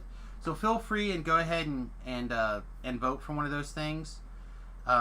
PM, Alchemist, Fire Cleric Mutt, or Eldritch Knight Stick build. And just go ahead and, as long as you give me some sort of idea which one we're talking about, I would love to start getting these things scored up here. Alright, going back to what we're talking about. So like my shop, we have a free... Also, if you happen to be a Patreon, be sure to say something so I can give you the appropriate Patreon points. I'd really, really appreciate it here. Alright. So, PM Melee 1. Man Michael 4. 3. And so our shop, our Friday Magic, we do both a constructed and a limited, right? So our constructed event is always free, and we basically just give out the foils that go along with it, and then usually we have like a small like bonus prize or whatever for people who take first. But then we charge basically pack price plus a pack and a half for the draft. And you'd be surprised how many people just show up for the free tournament in our shop. They just have this mentality. And we rotate the formats around. But the modern tournament is always big. The Pioneer tournament, it comes and goes. Usually it's very similar to the modern size. There's a handful of people that always play modern that don't come and play Pioneer. So it's a little bit smaller. But like the standard tournament just doesn't fire. Right. At all. I mean, part of the problem too is the way WotC has what they've done to standard formats in the past year. If you don't play certain decks, there's just no point. The last that's face rolled. So I was real fast. We're going to TR into either a melee PM, an alchemist bombarder, a fire cleric, or a stick build. And I think Vila would like to have his fire cleric thing. I'll double check. Let him throw his voting out here. But and Vila is a Big D20 supporter over on Patreon, so he does get a lot of votes. You guys are in an uphill battle already, just having Vila vote. Do you guys market to close cities by? I do, sort of, in the sense that we let people know about our sales and stuff like that happen. But in Kansas, it's really weird because, like, we have people that come from out of town, and these are people who are driving like 30 minutes. But then there's also people that are kind of close that sometimes come from like Wichita, which is like 45 minutes away. But there's this mentality in like here in the United States, or in the central heartland, whatever you want to call it, where like they'll have no problem jumping in the car and driving like 6 hours to do something, right? Like you hear that joke all the time, like, oh, it's only 7 hours to wherever, so whatever, like who cares? But also there are people who are like, those same people who are like, we'll go to this Magic tournament here because it's only 6 hours away. But then I get those same people who won't come out on a Saturday because they just don't want to play Magic on a Saturday. I'm like, but you'll take a Saturday and drive to Kansas City, which is 3 hours one way, to play at this tournament. But I have the exact same tournament here for $5, and you don't have to drive forever, and you still don't show up here. It's just really aggravating. Do you have a virtual gaming setup? No. My store does. Your store My store does? does, and we do market to about 200 miles out from the business. So, like for instance, during the whole quarantine for us here in Northeast Tennessee, it was 2.5 months ago, where retail portion of the store was shut down for 6 or 7 weeks. Right. F&M switched over to Arena, and people could play F&M on Arena. Plus, we had D&D games, which were posted through the shop Discord on Roll20 and stuff like that. So, and in fact, it's kind of funny. The Discord for my business is like 50 times more robust than my own personal Discord, which I'm happy about. I'm very happy about.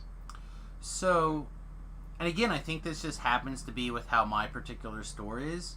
So, you know the weekly arena codes? Right?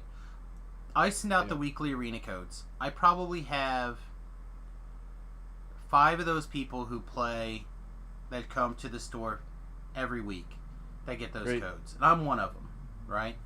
But then I have probably 10 people who come in and buy stuff, but they're from like out of town or whatever, right? They come in, they buy like $500 worth of things every other month or something like that. So I send them the codes, right?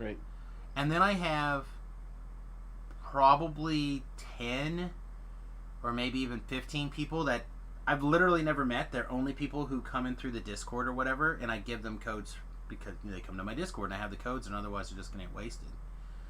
So, like, it's just such a weirdness to me how few people in my shop want to play Magic the Gathering via Arena. Right? Like, I try to get people to do it. I try to do those things, and they just don't want to. They just don't like it. I think it's a mixed bag. It's so weird to me. There's a pretty big following of people who play Arena that come to my shop, and they all live within 200 miles. Yeah, I literally have, if you count me,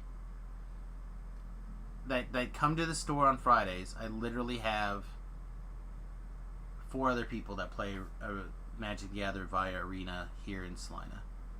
So but again, within 100 miles, I bet you have another 10 or 15. Right. During the quarantine, the first time they set out those Arena codes to LGSs, the first 2 weeks, we ran out of codes. Well, you should let me know, because I probably have some extra codes at the end of the week. Yeah. So it's not so bad now. I mean, part of it too. We're closed at the moment because we're moving and setting up in a new location. I'm hoping to have us open back up by August 4th. Yeah. So the arena is free, and you could run tournaments through that client, but I don't know. They have like some weird tools they put out. there's another shop that's in Manhattan that runs it, and kind of, I think that's the other part of it, is that we're letting that shop deal with that nonsense, so we don't, because otherwise it would be a responsibility that I would have to do. So like if I were to do Monday Night Magic via the arena, I wouldn't be able to stream probably on Monday. So like, because I'd be busy running that tournament, for example, and it may or may not generate income, but I just don't think that we would have 10 people that wanted to do it. So as for radio advertising, I guess the boss ran a couple of radio ads like in the 80s and decided that he was never going to do radio ads again. Same thing for like what is it? Like I tried to get him to do Spotify ads locally first. He didn't want to. Same thing with like Facebook ads. Like I try to run Facebook ads through him every once in a while. He's like, "No, I don't want to." Alright, It's well, really I'm aggravating. now. I gotta get back to the building. All right, buddy. Have fun. See you. Yep. See you Yep. around, B-Love. Bye, everyone else. Okay, let's just see. Let's just see what the tweeter says here. Currently for voting. Show me the current voting. Fire Cleric Mutt's the only thing that's got any votes right now. I think B-Love is trying to take over and push this Fire Cleric Mutt idea really hard. Alright, anybody else want to try to take things over? We have a few votes for the Fire Cleric Mutt. A couple for the Stick Eldritch Knight build. I'm kind of excited for both of these things. I got that written down. That's why I didn't say the Melee Pale Master. That one lost its votes.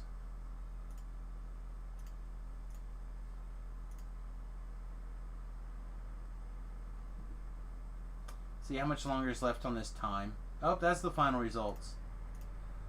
So, I'll give everybody like 30 more seconds to type things in as I get ready to transition. But again, I think we're pretty much locked into this Fire Cleric Mutt. The only other thing, like I said, that could come close is the stick build Eldritch Knight. One of these days, I'm going to be able to do an Alchemist. One of these days. Not today. I do Fire Clerics quite a bit, actually. I feel like they're probably one of the stronger builds to just kind of screw around with. And I feel like it covers a lot of basics for a lot of people. In fact, if you go back and listen to like various DDO casts or whatever, I switched to recommending the Fire Cleric to people. I have not, but I think it'll be fine. Like I normally wouldn't bother with that on a Fire Cleric because you're full spell power build. So you don't generally need to worry about having that. And you usually have plenty of mana for an SLA like Fire, Scorching Ray. But we'll give it a shot. I don't think it's going to be a big deal. I think it's going to be totes fine. That and I like Alchemist, or not Alchemist. I like already quite a bit. Yeah.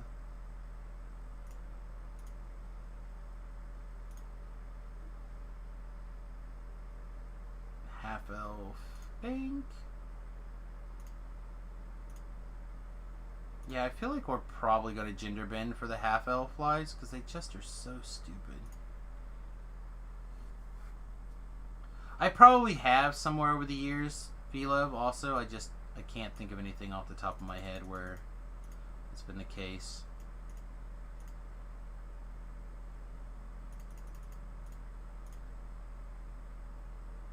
Two more points.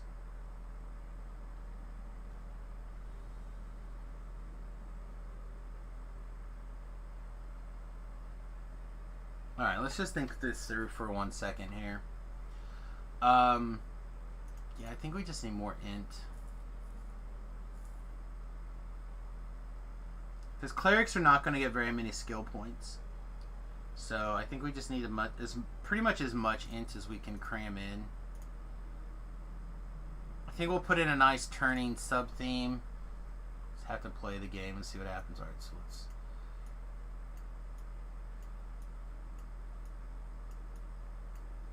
You probably don't actually need UMD.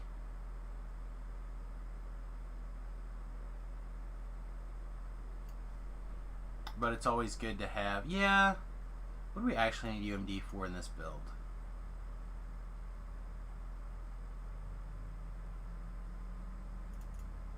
Whatever. Whatever. Alright, so disable, search, spot, open lock. Yeah, this looks fine.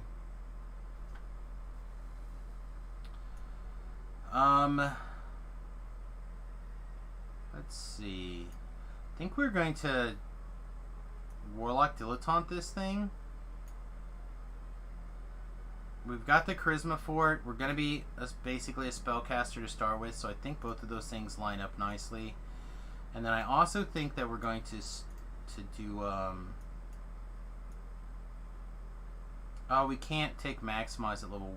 Yeah, we can. Let's take maximize at level 1. Boop. Alright, Conjure Bolts. Do we care about Conjuring Bolts, though? Yeah, let's take Conjure Bolts. Enchant Weapon. We don't care about the Resist Energy. We don't care about this. Do we Master's Touch? Probably not. Whatever, we'll throw a Potion.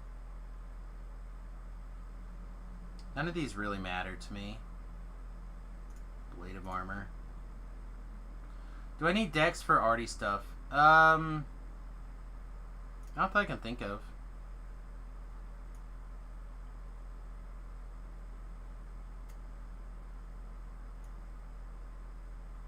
You know what? This seems fine.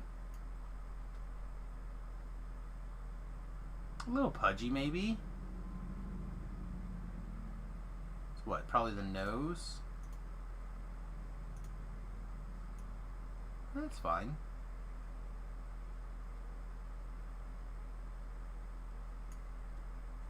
I might do lawful good. I dislike not being lawful good now. I don't know why. I think it has everything to do with that one room. Like this is 500 experience points. I don't think there's any advantages to not having it. Sweet! Look at all of our sweet gear. We're already ready to go. No! Where are you going? My gear! Why? No! Okay. UI, layout, load, Samus.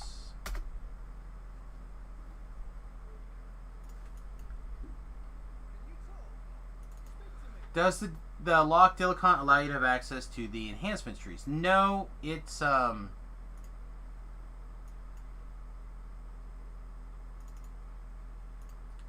little bit weird. What it lets you do is, we'll talk about it here in a second, actually.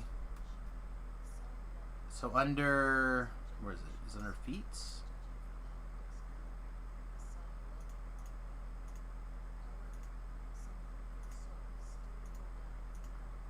It's been a long time since I fiddled with it. There we go. So what it is it's a stance. You drag, even though it's an octagon, it should be a square. And when you turn it on, right, what it does is it gives you an extra 1d4 fire damage with attacks every 2 seconds or something like that, or 1d4 per caster level on spells. It's pretty great.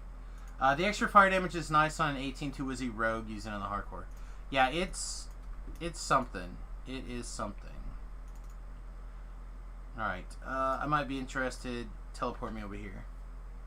Yeah, it's very... Again, for a melee, it's not that exciting. But for a caster with SLAs, it's very cool. It's very, very cool. I highly recommend it for the Bard build. In fact, my Bard builds that I have listed for the hardcore server, if you dig into that, talk about it quite a bit. Yeah, go away. Go away. Probably won't use a dog this life at all.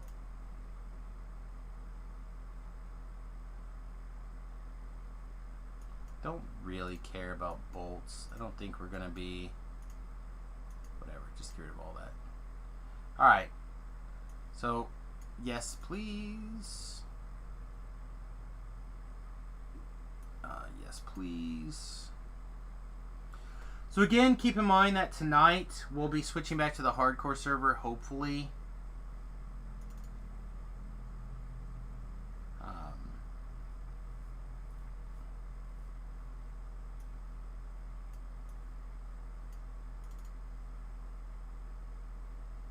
This is the wrong hireling folder.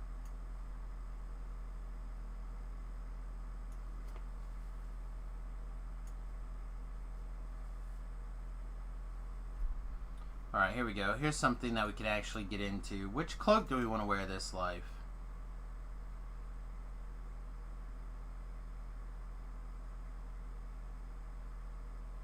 Here's our Shin's robe. That's probably what we're going to wear to start with.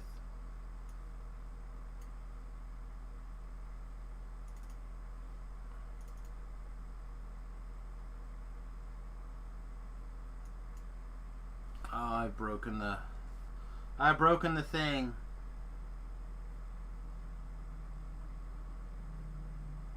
Let the game catch up a little bit. Put this on. Nope, still not allowed to put things on. Put this on.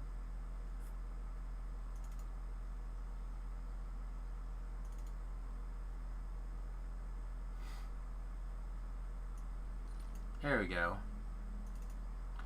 Alright, so we have our Deathwalk's Cloak 1 and our Deathblock's Cloak 3.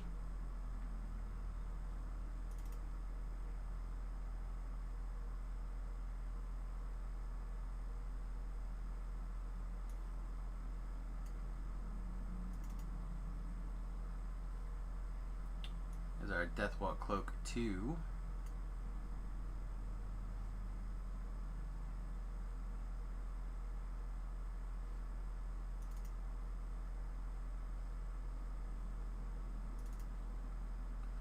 Come on, DDO. Take things out of my bank a little quicker, please.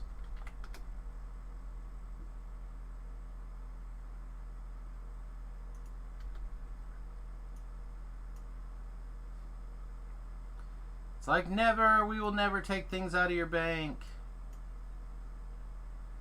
Alright, there's our huge folder. I think I'm going to eat some of these greater treasure hunter elixirs while we're low level here this life. I usually am not a huge fan of eating these things just because reasons, but this life I have so many. I'm gonna see if I can consume some.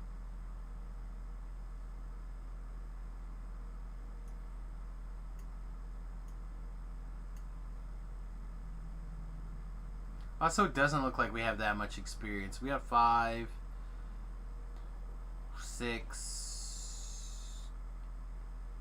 700 or 7,000 experience. Got a bile feeling about this one.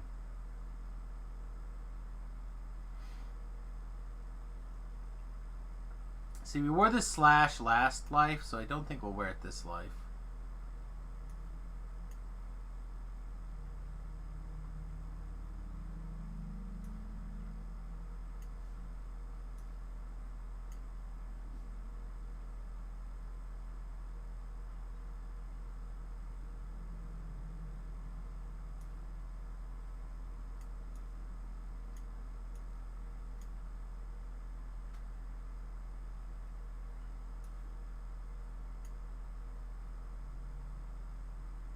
So which cloak do we want to wear?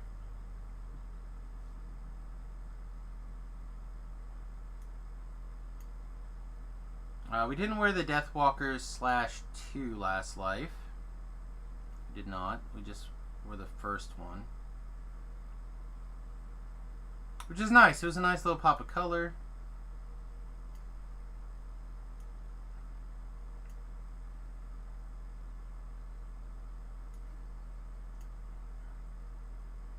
We could wear the Mantle of the Dwarven Commander instead of a Reaper Cloak. It is my personal favorite. But it kind of defeats the purpose of playing a lady if we're gonna have a wear a big cloak like that. Something to think about.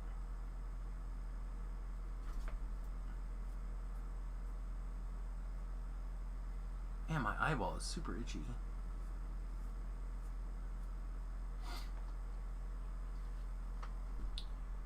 Alright, V-Love likes number 2, so let's start by trying out number 2. I like number 2 also. It's one of my favorites. But we're not married to number 2 right now.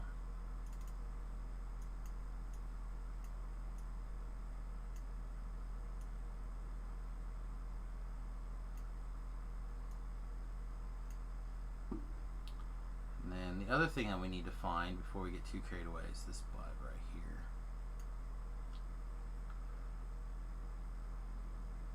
Have fun. Alright, so we also have these 4 horses to choose from. We used the Celestial mount last life. Normally I would say, okay, we're done with the Celestial mount, except it is still like the cool mount to break people with. So, I know if people have a preference. I guess I'm going to start with the... Yeah, we'll just start with this for now, and then hopefully if people want to see something different, we can change our mind. And then while we're here, we'll grab this stick. Oh, we're not high enough level to technically equip that stick yet, but we will be soon. Alright, what else do we kind of need right away? We should grab this huge collectibles bag. Then we have all of our bags in place. We could grab our anger set. But I really hope that we're not attacking things that much. Guess we'll grab it because both pieces are right here. Grab the tasty hams.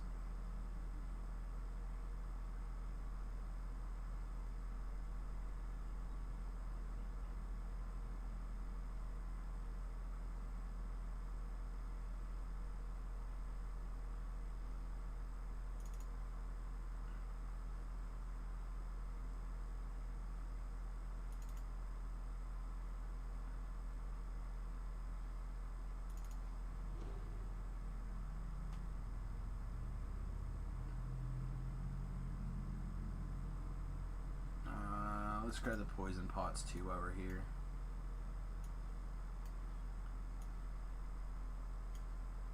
This feels wrong. This is reverse order. Yeah, that's correct.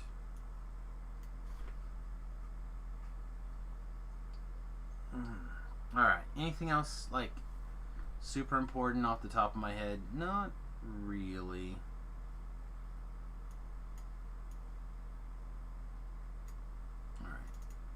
Start grabbing some experience.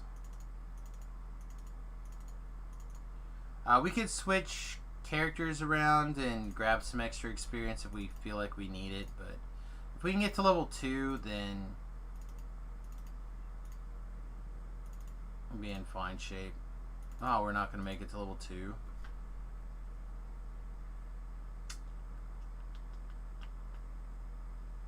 Okay. This kind of sucks. The downside of TRing so quickly.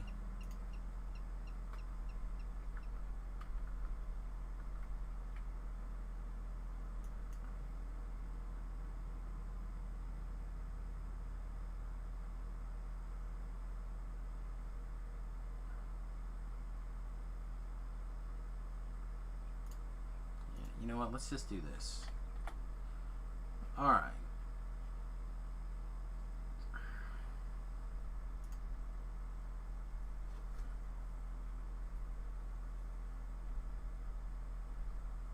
So what do we want to do?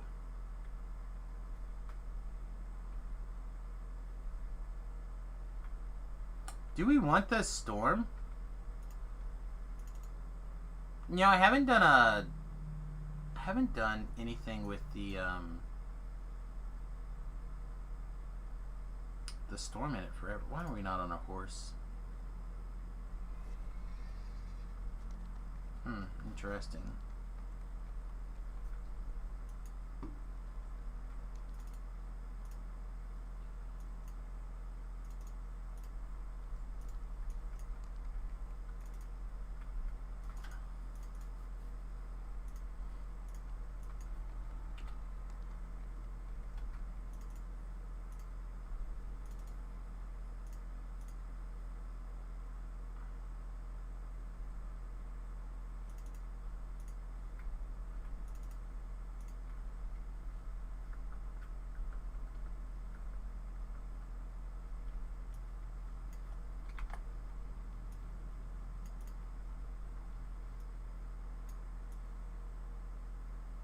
Yeah, I don't really imagine using the arty dog very much, but whatever. Put it on our bar.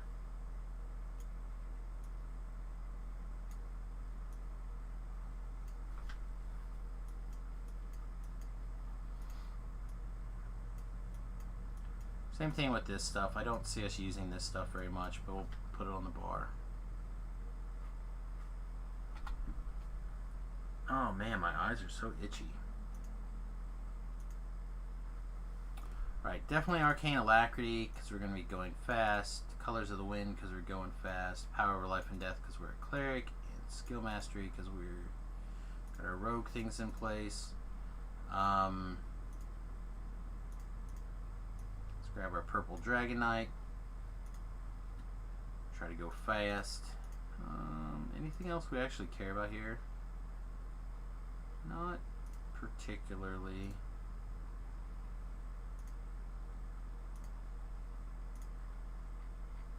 Alright, so one of the things that's great about this particular quest is that you can basically just come in here and ignore everything.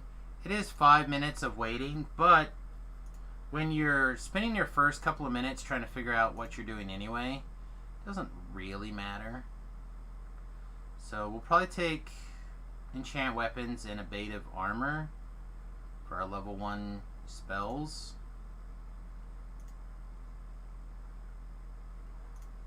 That's probably fine.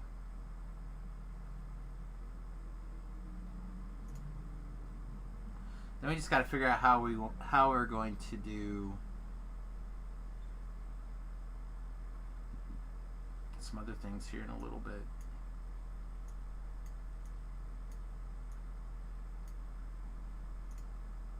Alright, so let's take a look at what we think our enhancements probably should be like. We're at 12 racials now.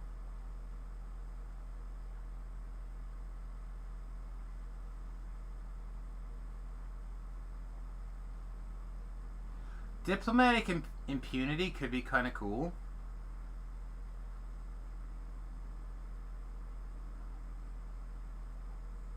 Especially if we like firewall and hit that button and run around. I don't know how this is worded, but for 2 points, who cares? It's not going to show us a set of skills. We can improve our Warlock Dilettante to increase our scrolls, I think, right? Could be okay. And then we shouldn't care that much about this, except for scrolls. So, question is, do we do anything with the Renegade Master Maker?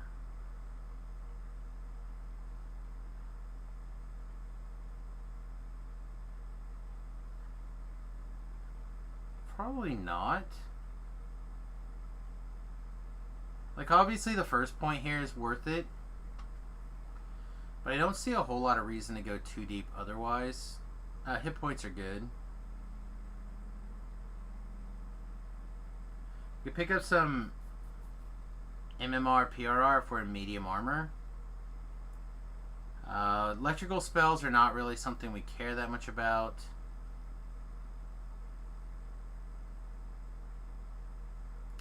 This does, however, give us an extra 1 to crit with our fire spells. And then Battle Engineer just brings nothing to the party, really, right? Except the conduits.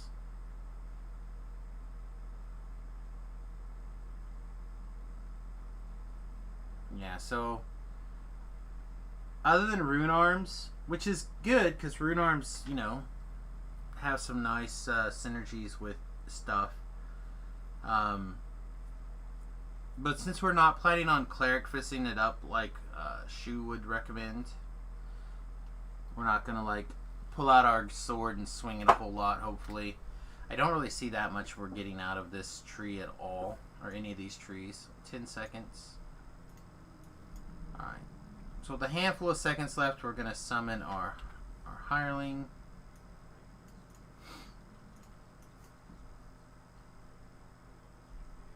And we're going to have him go into attack mode and go to town.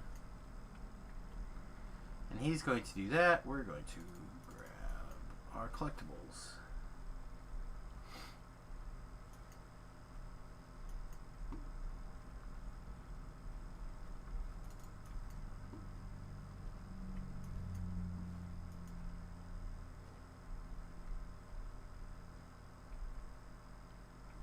I literally didn't even prepare or bring a weapon, so you had better get to work there, you little guy. Oh, you can be... Oh, I didn't bring any... I didn't bring any dust.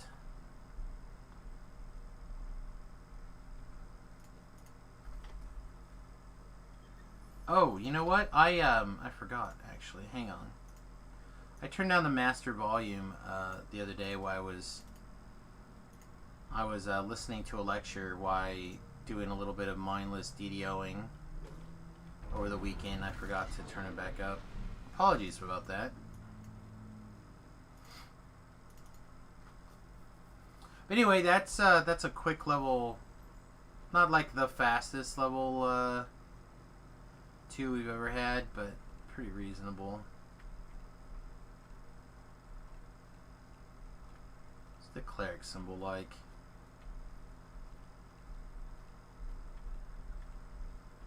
This one, right?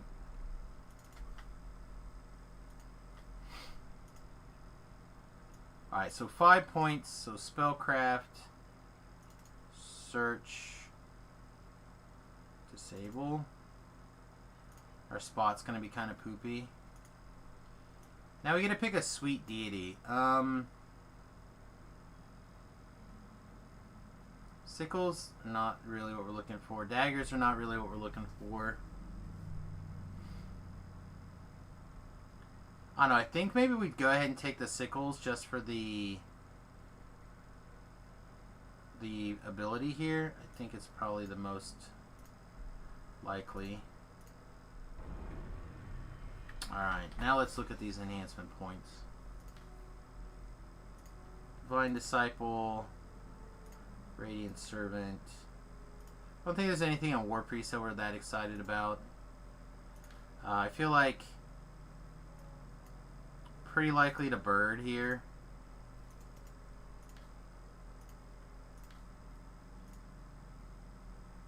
It's pretty likely that bird even is going to be more than anything, so we'll put bird in.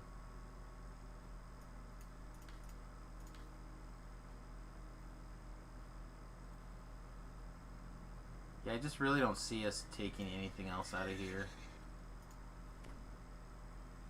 It's possible that we'd War Priest a little bit at level low, but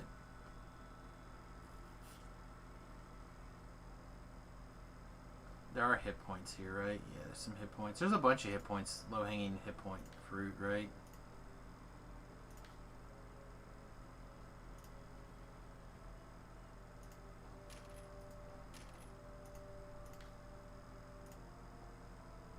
No, it's not Battle Engineer. Renegade Master Maker. 1 point Renegade Master Maker is good. Alright, we're picking up 5 hit points and 5 positive and negative spell power. We also have some some hit points here, but I don't think we need to worry about that. What all do you give passively? Passive is some fire and light spell power, so yeah, that's okay. Hit points. We're using a favorite weapon. We get some universal spell power. Alright. Let's do Light Bright. Pick up our Light Bright spell. Let's pick up our bird. Alright, so now we have 12 points to spend over here in the half-elf tree. Hope we get there. So we have balance, jump, swim, tumble, search and spot, concentration, intimidate, bluff, haggle, okay. Open. I think we have to do this one. Disable device is more important. Is it more important than search and spot? Alright. Let's spot the things. Alright, so the Dilettante feat is a 30 spell points. And now 3rd level Warlock. Sure. Spell penetration's good. Healing amp's good. Action Surge. Action Surge, if we're going to Action Surge, it would be Action Surge Charisma. We don't really have any Action Surges at the moment that we're doing.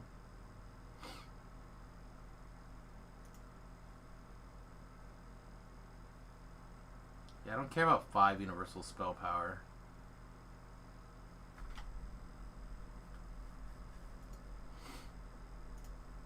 This is giving us 30 more spell points.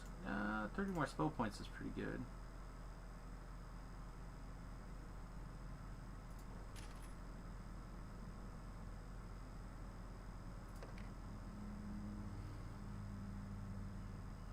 Yeah, we can't afford the next one, so I guess we'll take the spell penetration.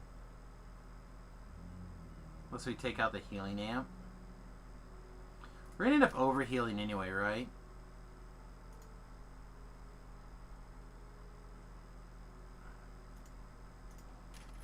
Let's do that. It's so many more spell points.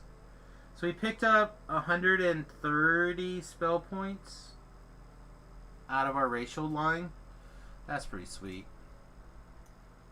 Alright, diplomatic impunity. Let's slam it down here. We'll give it a shot. Summon our bird, because why not? We'll have our smite foe for now. Nimbisalite's going to be the big boy.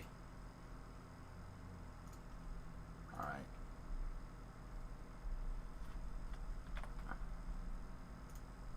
Get on our horsey. Alright, so as always, I like to go back to Korthos Island and knock out the first few quests out in Korthos.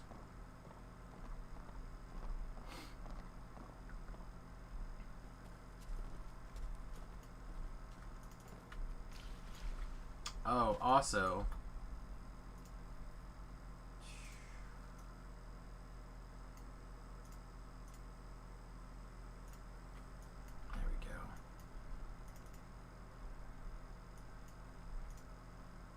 Forgot we turned off our post-process lighting stuff for the one quest. Spells. We should probably prepare some cleric spells too. Might be important. Might be important.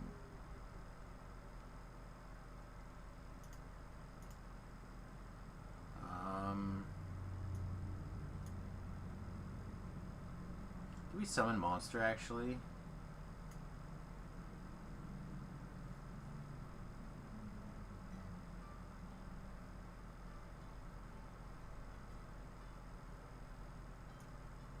Because normally I just slam Night Shield, but I don't think we actually care about Night Shield right now.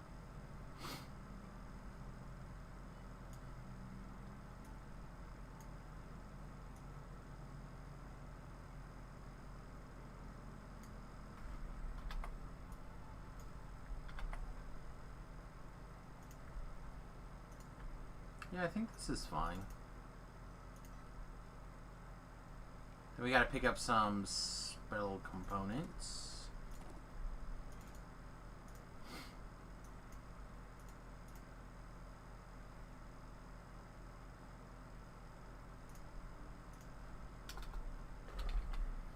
I don't know if we're gonna cast more than 200 their spells, but why not?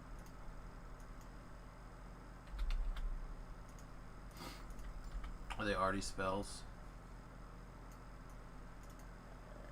But I'd rather have it, not need it, than need it, not have it, right? Isn't that the general rule?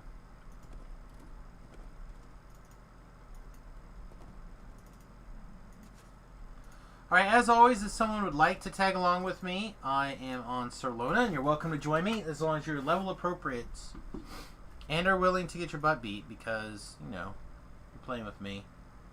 Can't expect to be good.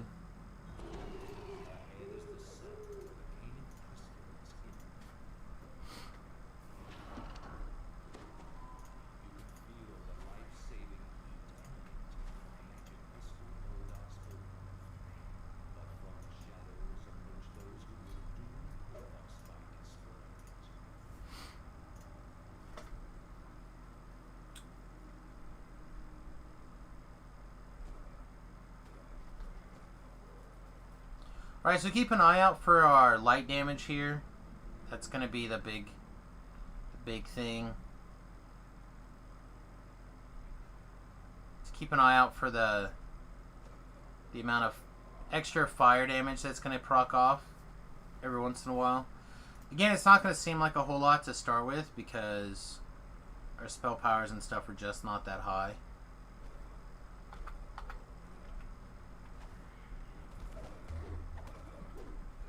Oh, I guess we can hit the 7 button.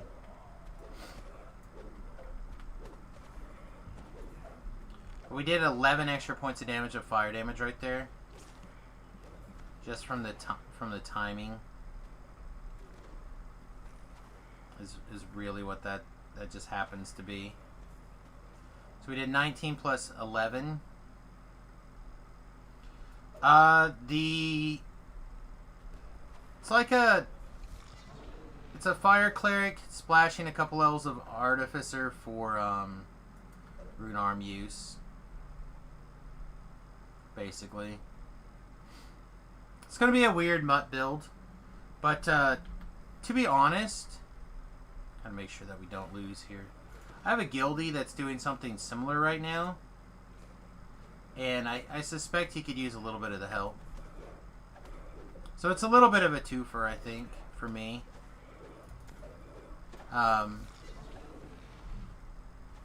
It's what won the build, or won the voting, but also it gives us...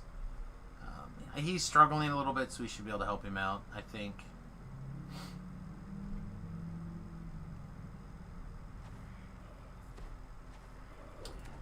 The main thing is I think he went... Oh, we don't get a chest, I forgot. I think he picked the solar domain or something instead of the fire domain. I need to... one of the numerous things I need to actually check is whether or not you can swap the domain feet around. I think you can, but... He said he couldn't, but I think you can.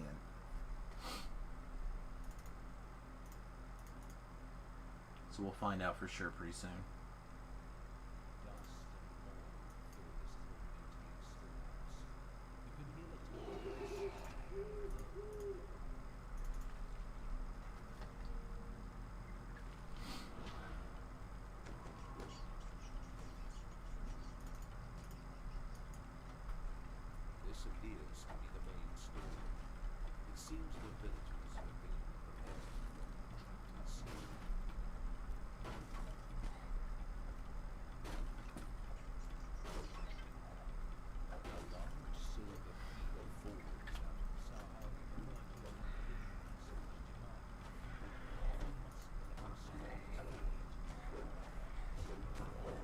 Oh, there was a magic missiler.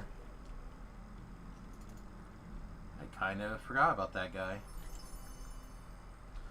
Oh, also, when do I want to be firing this off? Do I want to fire these off now?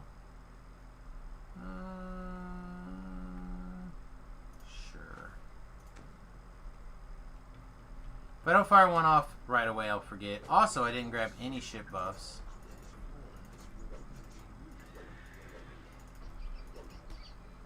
Would have cost me basically nothing.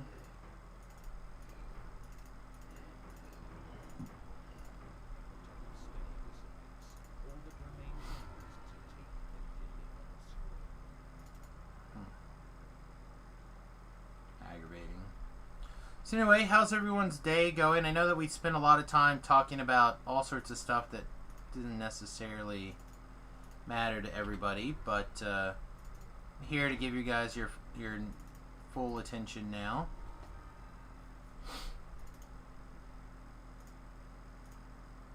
Cost me time in the long run? I think we'll be okay. Like, until we...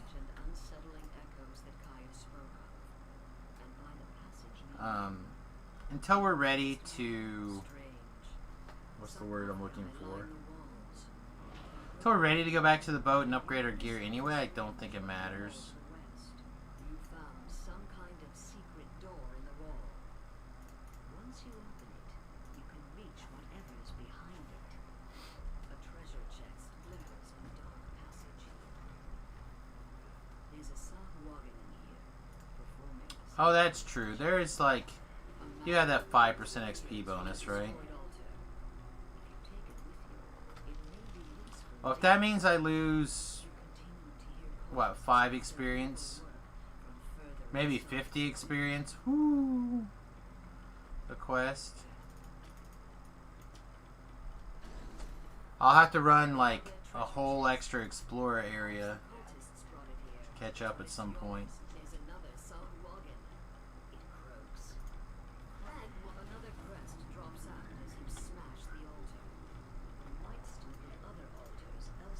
Do I save my daily dice roll things while you level up? Yes.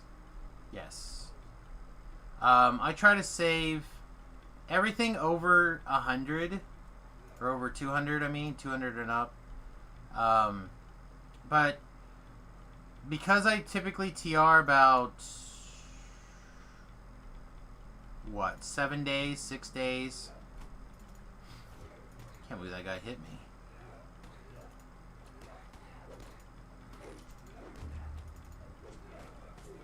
Starting to feel a little bit abused here. I did not have very many saved up this go around.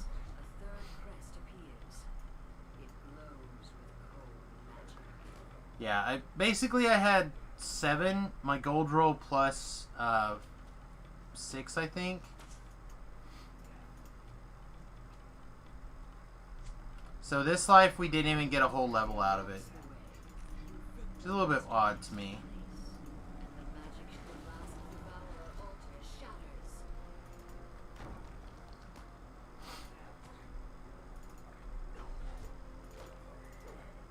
Look, I just want to open this chest, guy. Don't attack me.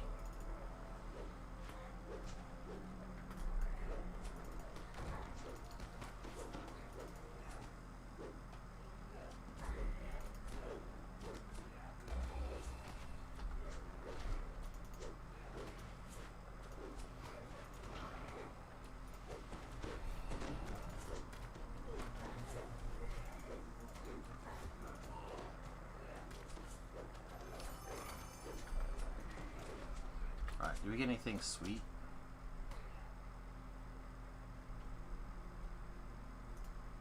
Oh, I guess I was wrong. I guess I have a few more experience stones. Well, we're gonna eat those in a second.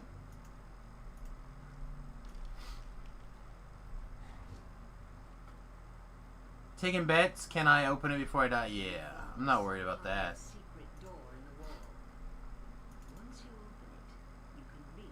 I was just more irritated to find out if I could open it or not. Alright.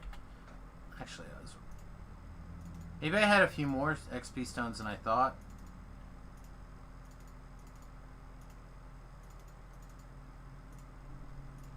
So I thought I had something like, what, 7,000 worth of XP gems?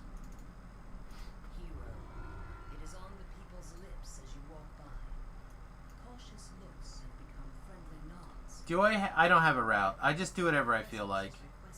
Whatever I feel like it, basically. So the way I TR is I don't bank levels. I do all the quests at a level range that I want to do and get and level up. And then I basically just, I'm back to the level plus 2. Apparently I have to finish summoning this before this guy will. So again, level plus 2 on elites, or sorry, reapers. And what that'll do is it'll give you the maximum reaper experience and the maximum bravery bonus.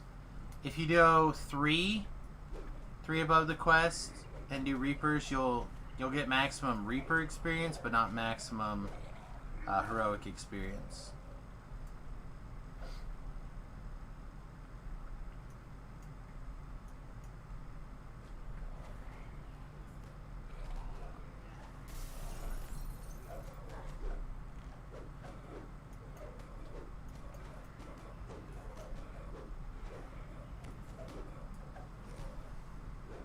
Look at me, I killed a guy with my stick. Like a hero.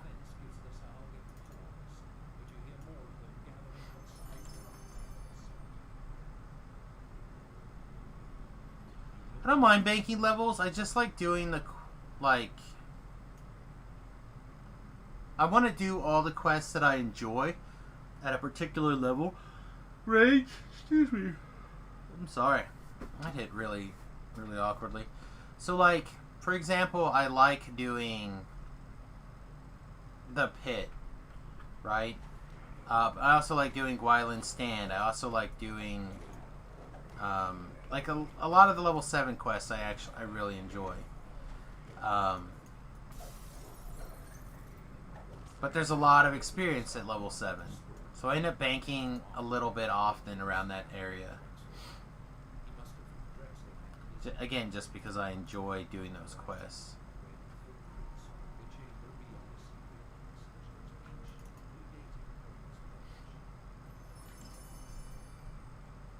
Oh, heck yeah, the pit's great. Are you kidding?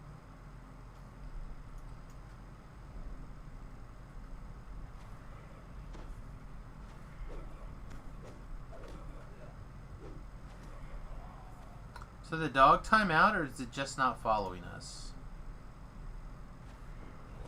Through the door. I guess I can just summon it again.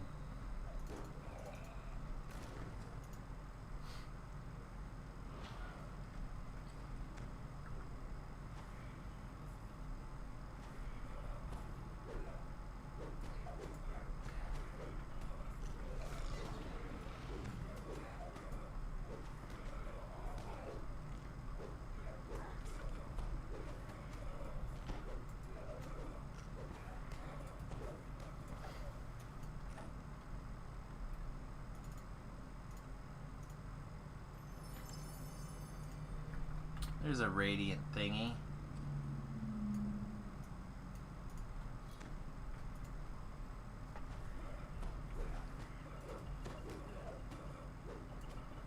Alright, let's turn you off of auto attack mode.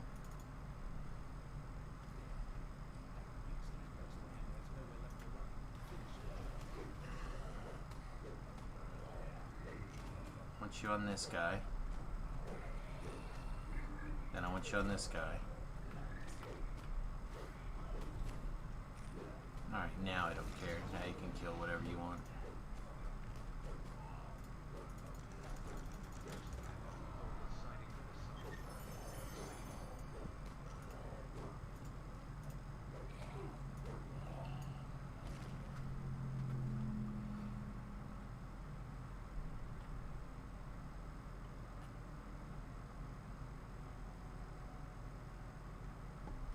Alright, so we do all that just to get this cheap cake.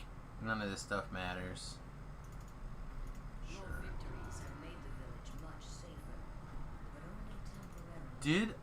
It's time to take the fight to the Sun Wagon, out in the wilds of Korthos Island. I don't know if I have any...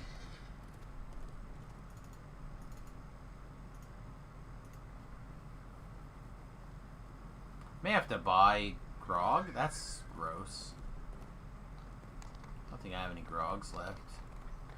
So I'm one of the people who buy grogs, like, when they're on sale.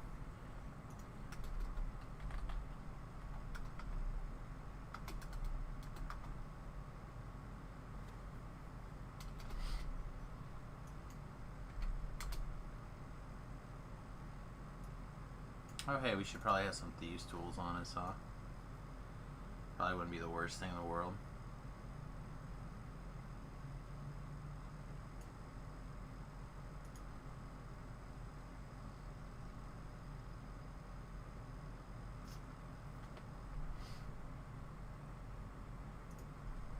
Alright, I guess we're buying grog.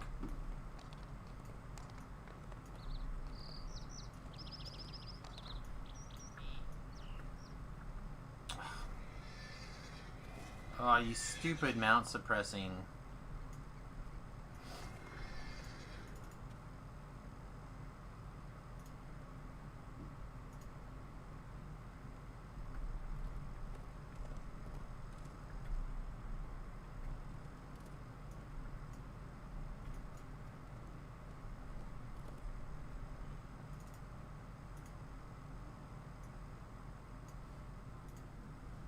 Let's get our grog. good.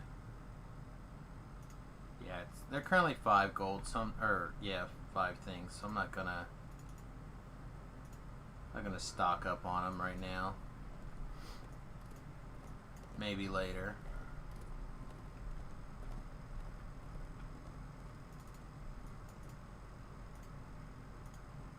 I had used both cakes. So I had one saved from the previous life, and then I had one from last. I had to use both cakes last life. Much shame.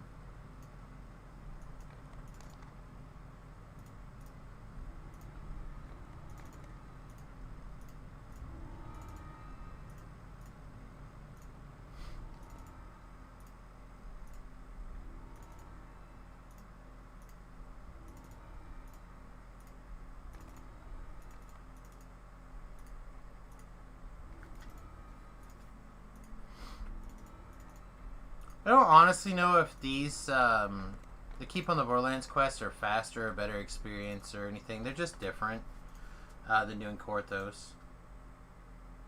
Run Borderlands quest so many times but still no fast horse. Just go over to the hardcore server and get your sweet fast horse. It's only 5,000 favor. You can get it before level 20. It's great. Great! Anyone can do it. Especially this season. Like, they literally opened it up for everybody.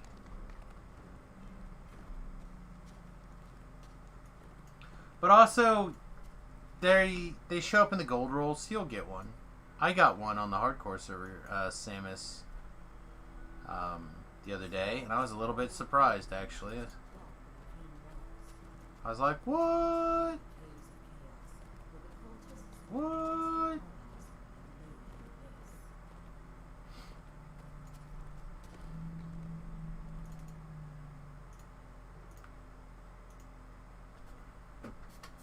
Alright, Chill Reaper 1s. We'll see how well this goes. It might be okay. It might be terrible. Might be great. What else do we got going on? Nothing. Absolutely nothing. Do it again.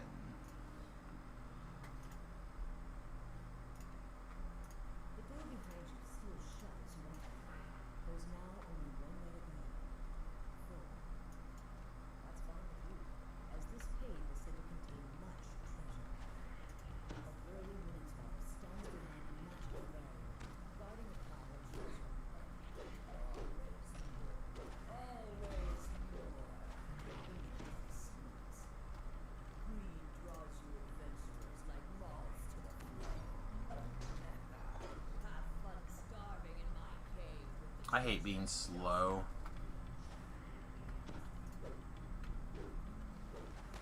Guess I should have grabbed the melee alacrity trinket just for breakables.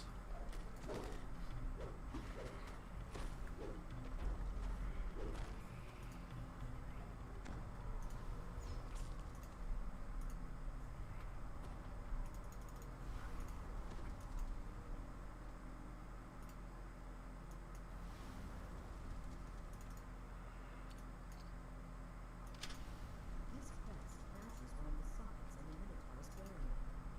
There must be more somewhere in the cave.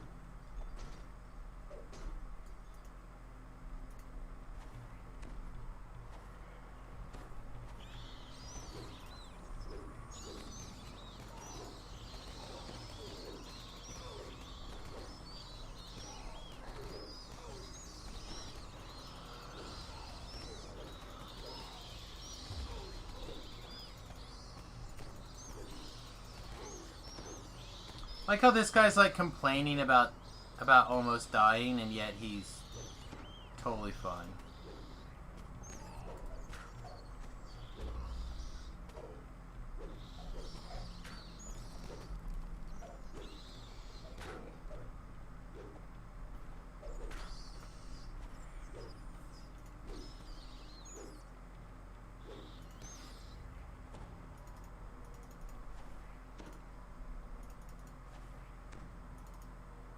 The webs that cover the walls of this part of the cave hid it for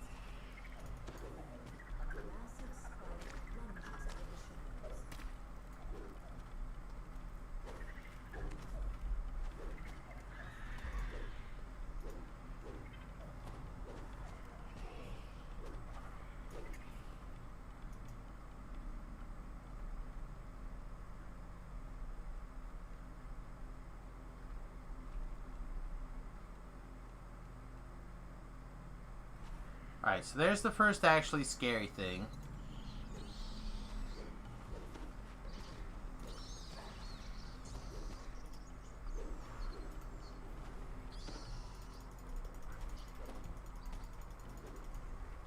And as long as it's mad at us...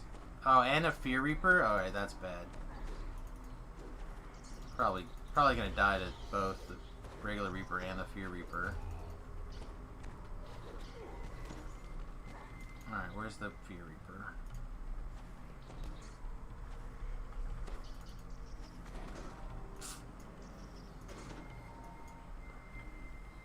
Yeah, I wasn't counting on getting doubled up on. That's sad. There's our first death. Get attacking. Not busy killing, you're busy dying.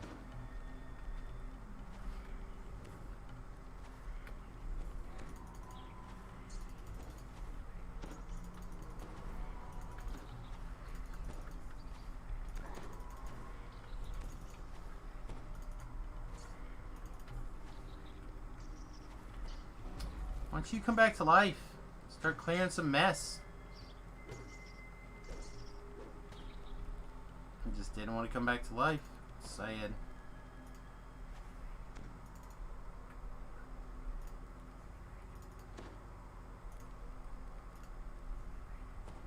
Did you already shrine? Did you already finish your shrining?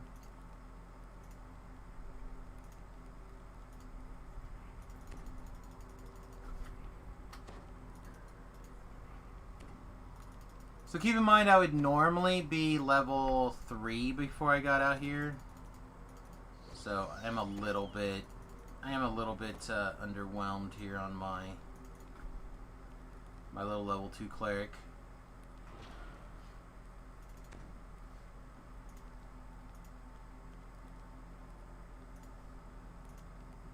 Also, I talked a lot today about Magic the Gathering Arena and having codes. If you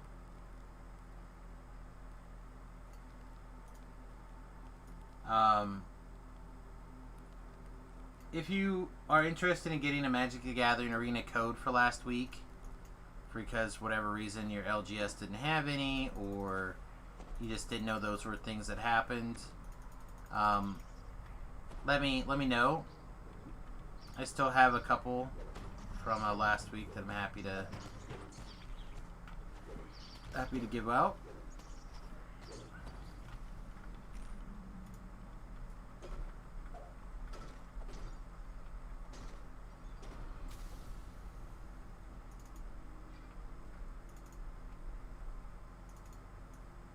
Okay.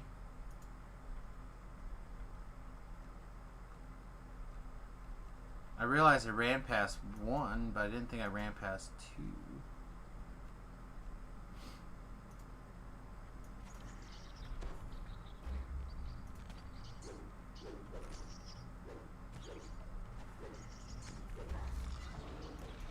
Oh, I did run past 2.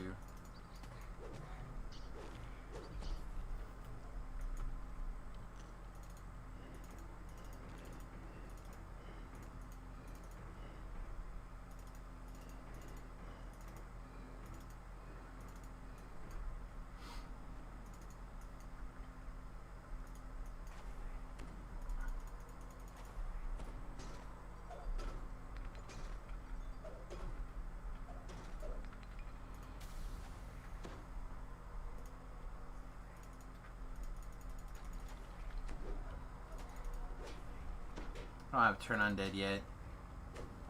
Kind of looking forward to that.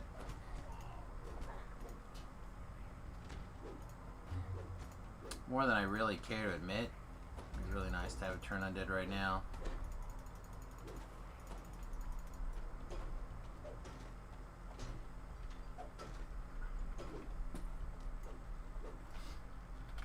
This should be enough crisps to fill all of the sockets on the Minotaur's barrel.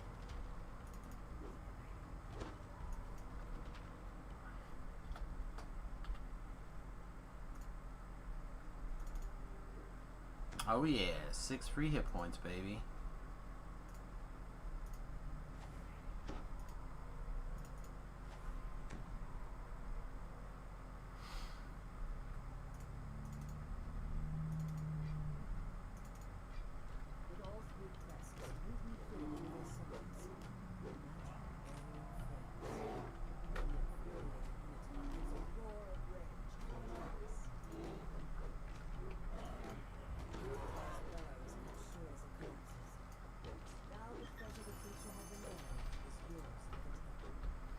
Is this hat worth... I mean, we have nothing, so I guess we might as well put it on.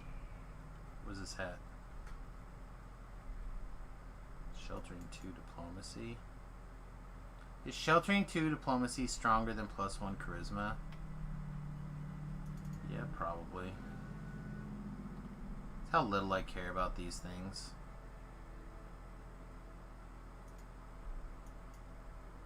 Don't care about them very much. The Bugbear Caves! The Bugbear!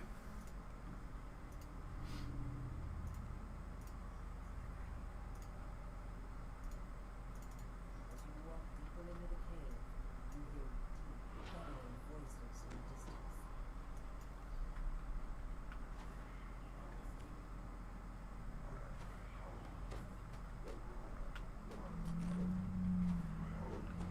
Bugbear! That's too high pitch, sorry. Bugbear. Then I just go instantly to like super low, there's no in between. Bugbear, here and there and everywhere. They are the Bugbears.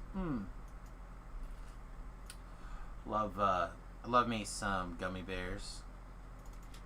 The stout iron lock on this door looks as though it would be impossible to fit.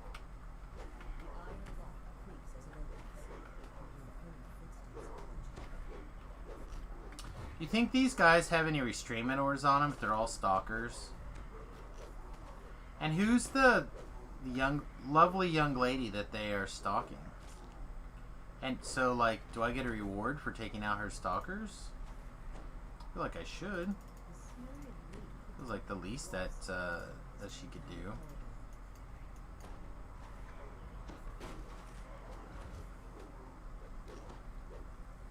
Let's help a sister out with a little bit of a payday. You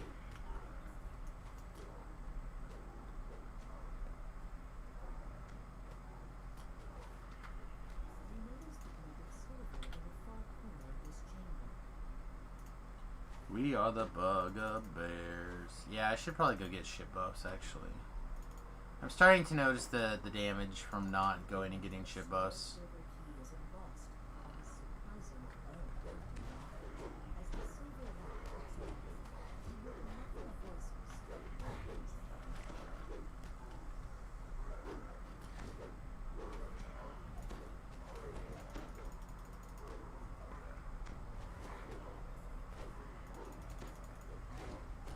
Also, we're taking some serious magic missile damage. That I wasn't really expecting. I usually just have magic missile or a shield up or some sort of anti-magic missile protection on. It didn't even dawn on me that I might need it at these levels.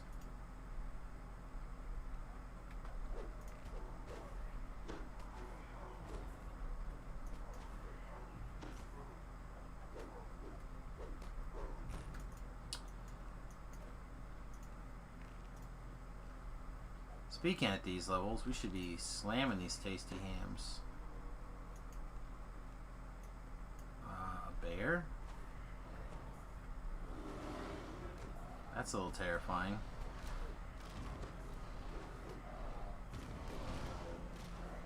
Although Captain Great Axe is just gonna crit like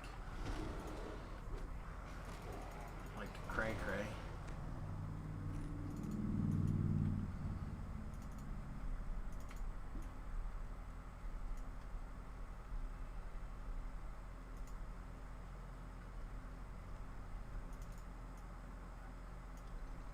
Other humans dressed in This doesn't seem like what I'm looking for.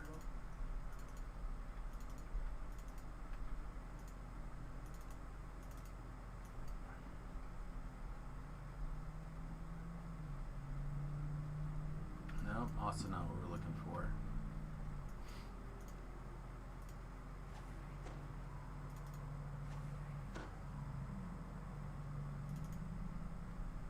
Oh, this is it, right? Very nearly.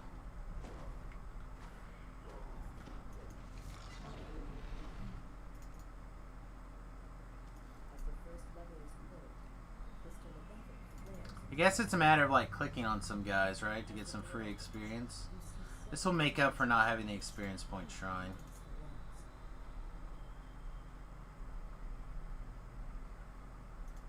So what did I admit? Oh, that's right. It's up here. I remember now. So stop putting the map on the wrong side.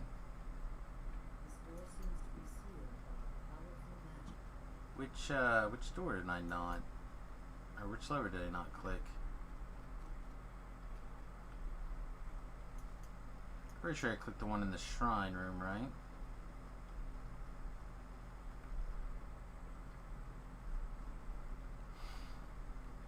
There's that one down there.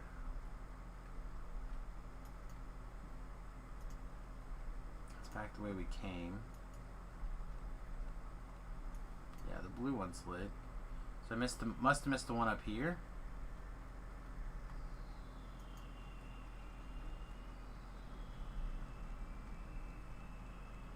Yeah, I just picked up the key in here, didn't I? I didn't grab this lever.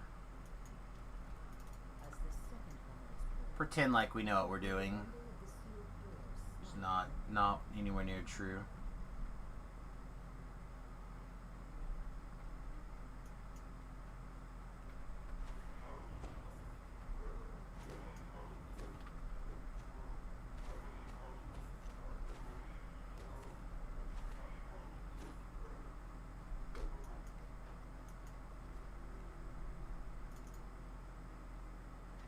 Bugbear?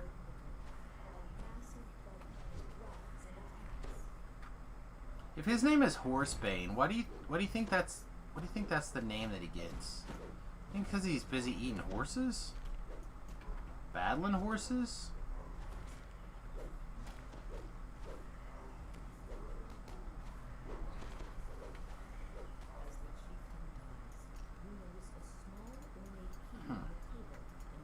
Deep thoughts here with Samus Garobo.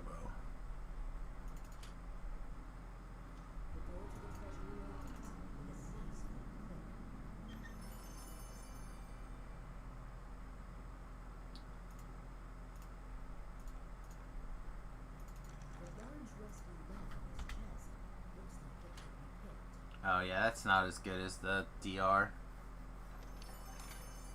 A bottle of air! Whoa!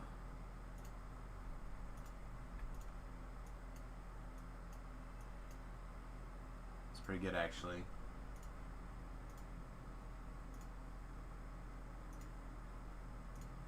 That is pretty good. Alright, can we just keep going around? I guess we can.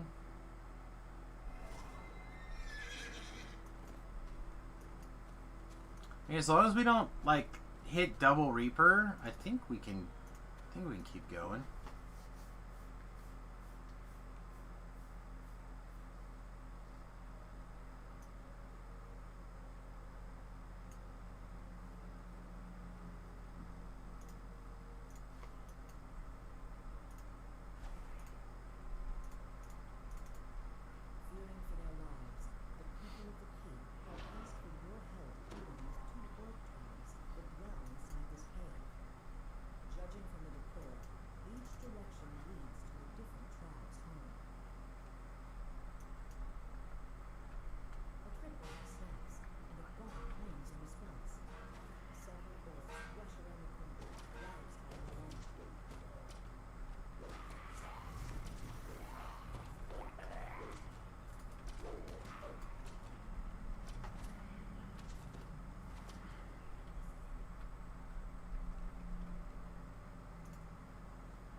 Whoa, that's not good.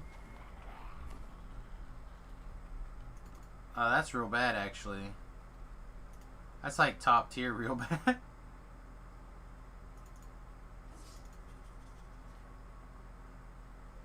there even a shrine?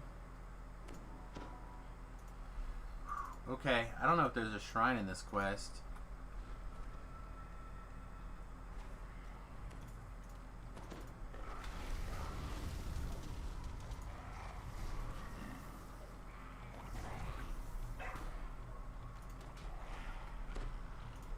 I feel like we're about to make the walk of shame here. Dog is down.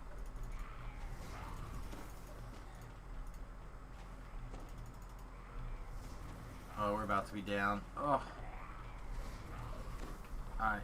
Let's see if we can escape.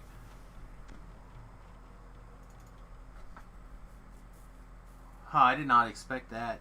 I did not expect that at all. Alright. You are not really interested. Okay. Well, let's go bind and do the resistance thing and pretend like we're responsible DDO players. As opposed to somebody that jumps into Reaper completely unprepared. Which is who we actually are. Didn't even grab a... I guess that's not true. I have a ghost touch stick.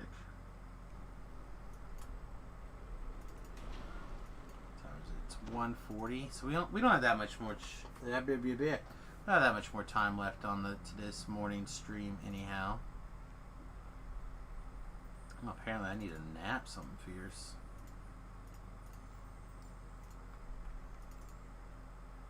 I don't think there's... Well, there could be some gear at level 2 that we'd be interested in. I think we want to increase this as much as possible here. I want this cooldown to be as short as possible.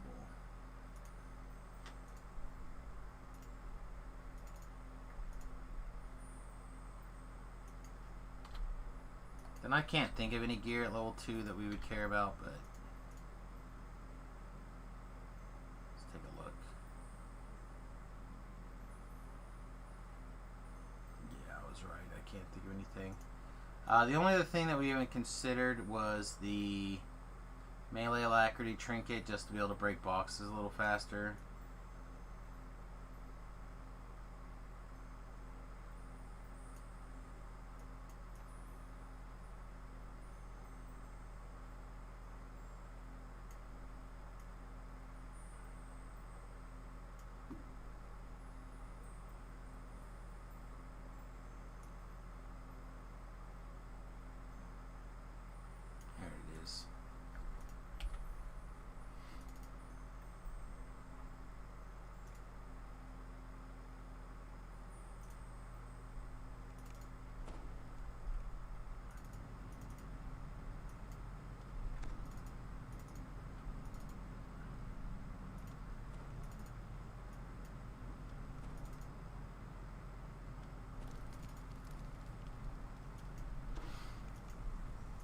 The other real question is, do we pick up a level 2 hireling or do we hold out for level 3 and Frenzy? Frenzy will basically solo everything we need to for the first little bit. Wait, is this still going? Okay. Oh, we can't even get anybody out of here anyway.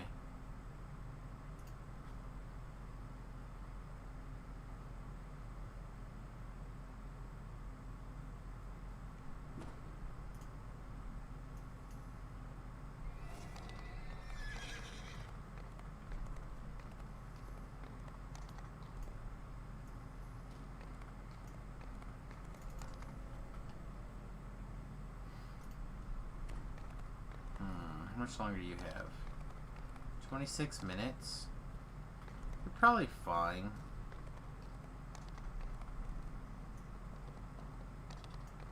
You'll get the job done.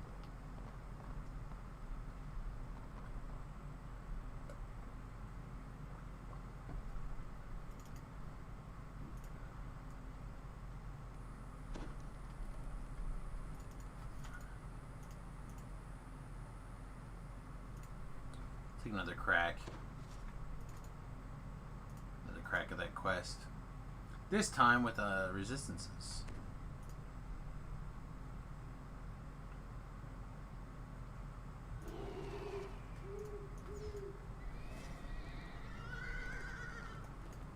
It's possible we should have kept the light stick. But I think that this is fine. The Scorching Ray wand.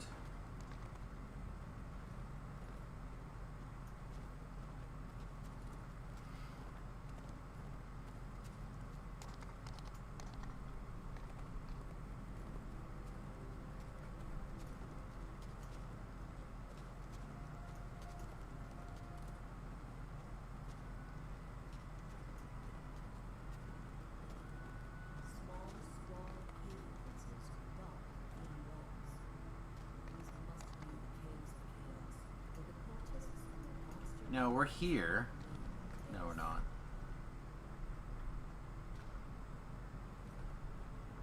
I thought we were there, but we weren't there.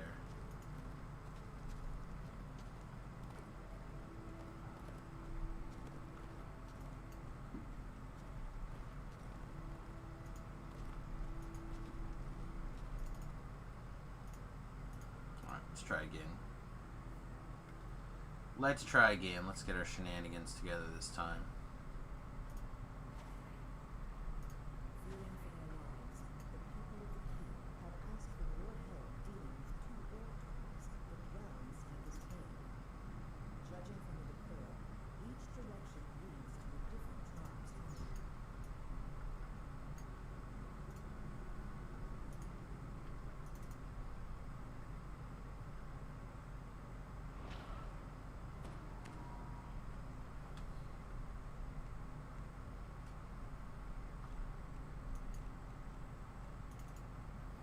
If we can avoid that fight, let's do it.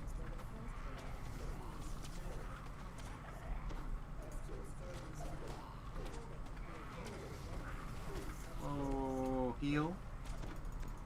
Heal.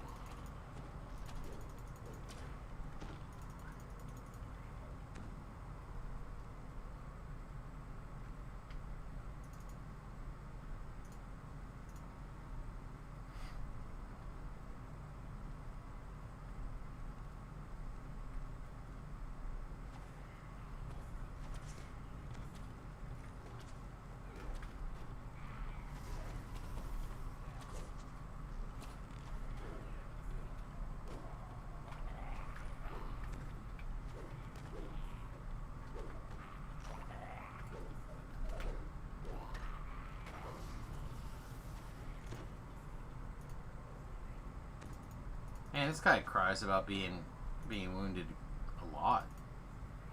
Alright, I'm gonna go a few more hit points on myself here. Take this tasty ham.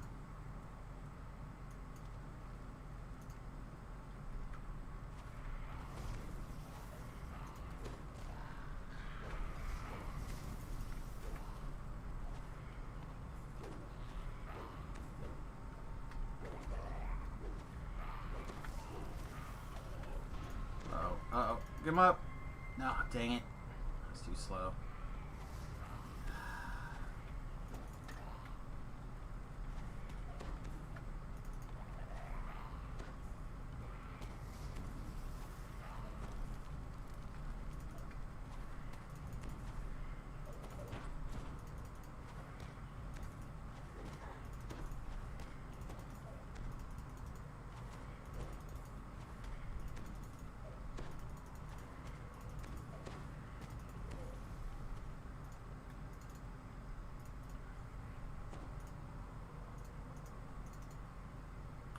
Now I feel like I'm compelled to go explore this way to see if there's a shrine somewhere.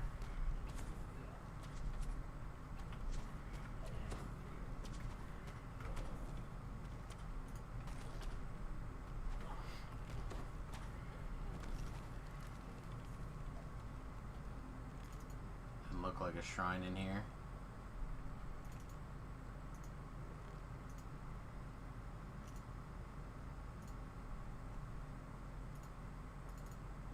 Oh. Yeah, I don't think I'm in the mood for that. I don't think there's a...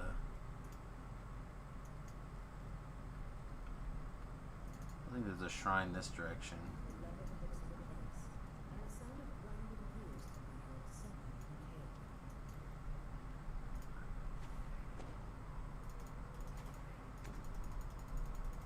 Oh, there's a shrine in this room. Alright, sweet.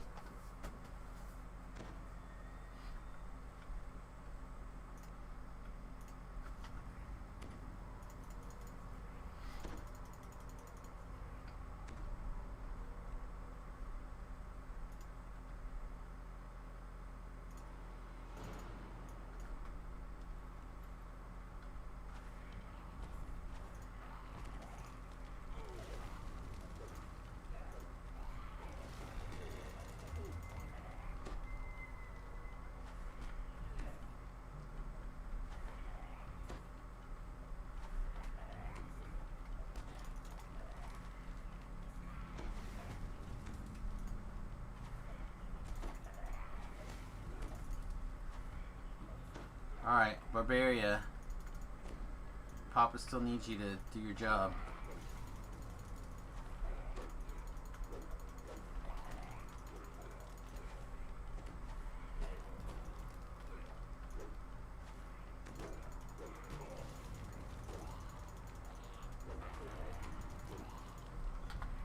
We get our Reaper experience too.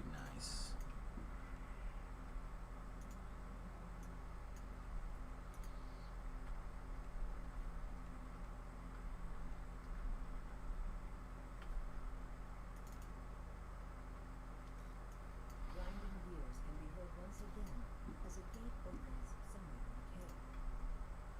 Another chest here somewhere, right? Yeah.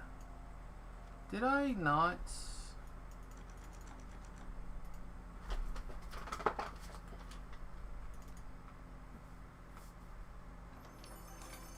I not pull the stick? Or the other side? I swear I did.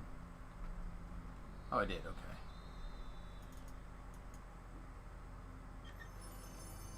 Oh, the scavenge scale. Is this any good? No. Could have just said no, DDO. Would have been fine. I didn't have to, like, get my heart up.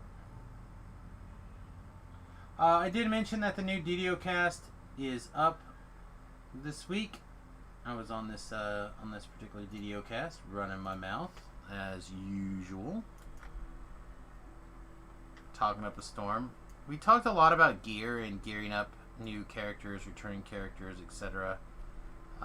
We really we glanced over the fundamentals, and we also did a deep dive in some places on particular gear that I feel was pretty solid. Let's see, this might be our last quest for the morning here. Pretty hungry, and oh, there it is.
Eat this tasty ham really quick.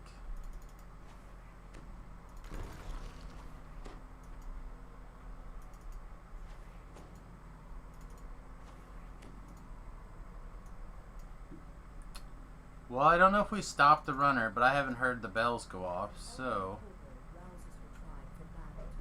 apparently not. Apparently we failed to stop the guy.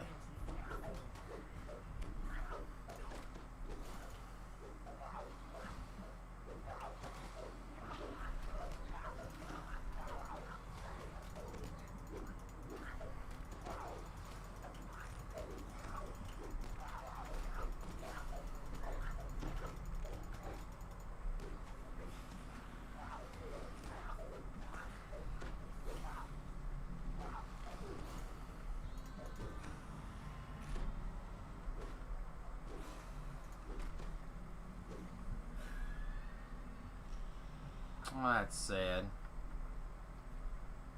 Guess that means we get this chest though. Which is a reasonable oh, what is it even called? Like, congratulations, you screwed up, but here's a prize anyhow. Consolidate? No, not consolidate. I can't think of the word I'm looking for.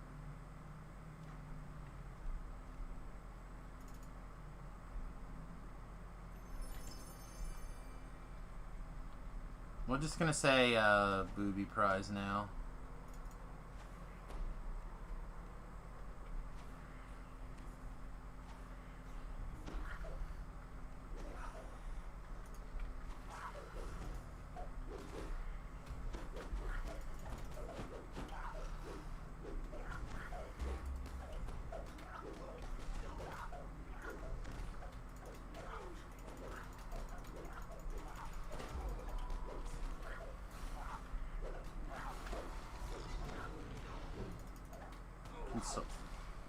Console. You console. No, not again. Stupid Reapers.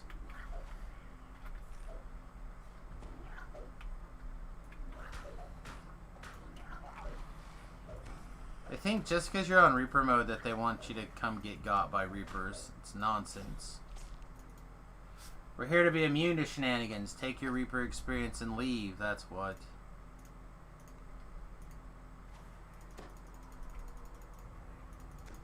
Do we see a shrine? I know where a shrine is, right? The shrine's back towards the beginning. Yeah, let's go get the shrine.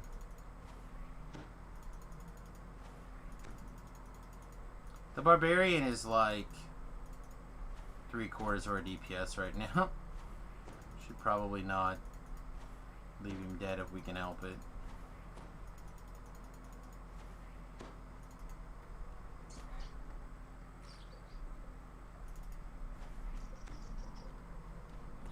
Oh, gross. Is it really behind a secret door?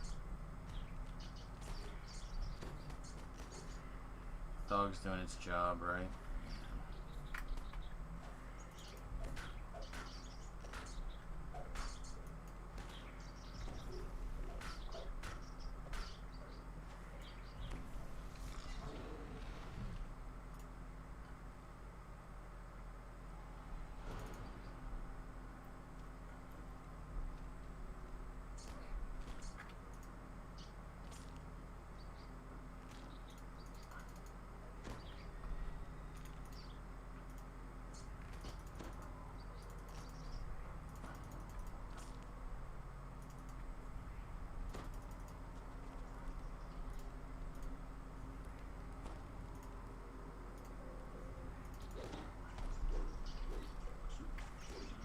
Afraid that we're gonna get this big rat stirred up.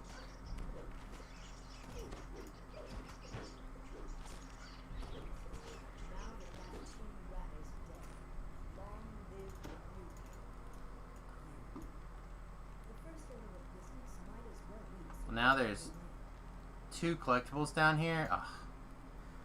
I feel like I just keep continuously getting drawn deeper into the quest. Like, don't be time efficient, Sam. There's oh, and it was a small Eberron Dragon Shard fragment. Ugh, value.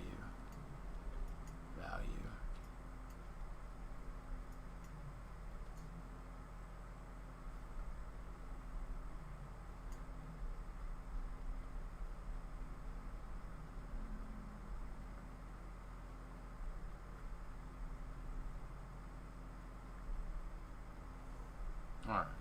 You get down here. The dog is mostly dead. Let's heal the dog up.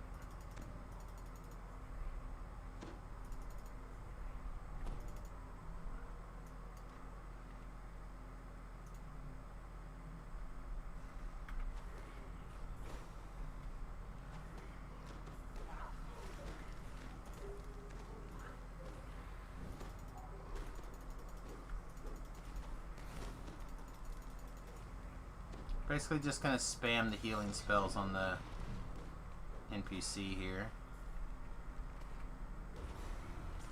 Nice.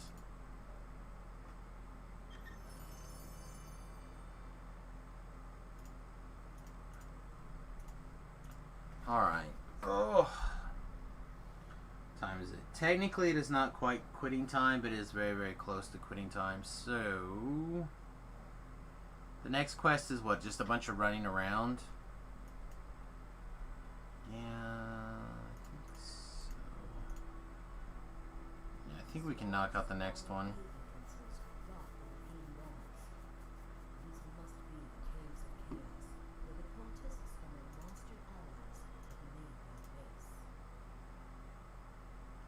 It's like run here, run there, run here again. Yeah, it's basically just a bunch of running. I think we'll be okay as long as we don't run into a big bad Reaper.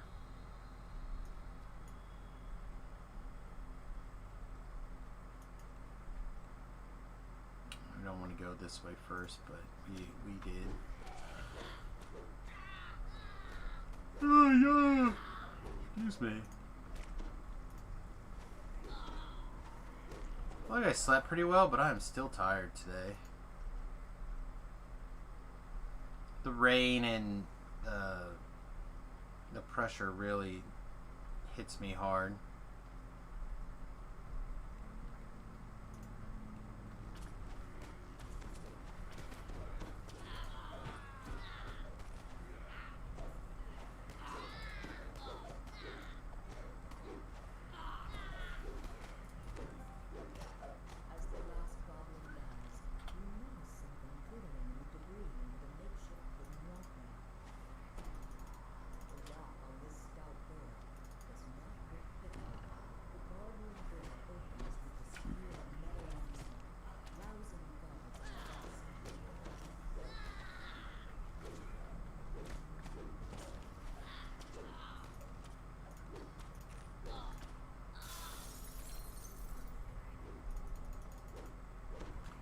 Keeping the dog heal is more about time than it is like mana efficiency.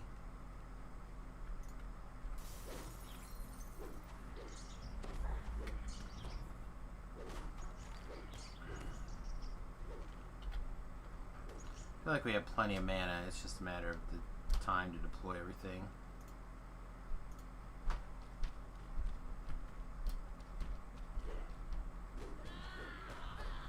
Alright, so that's what we were worried about.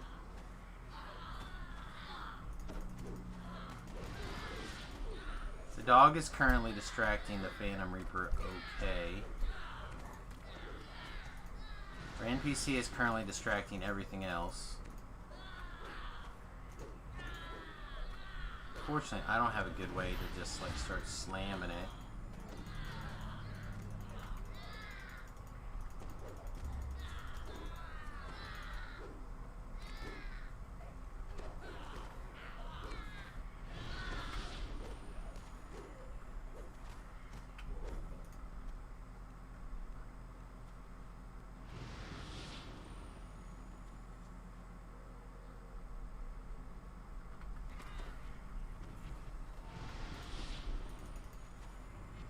Afraid of that.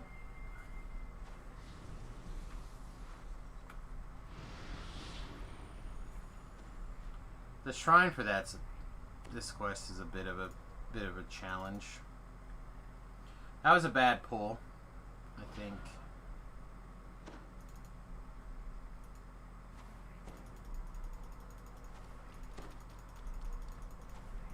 Or is there a shrine right here? Because that'd be great. No.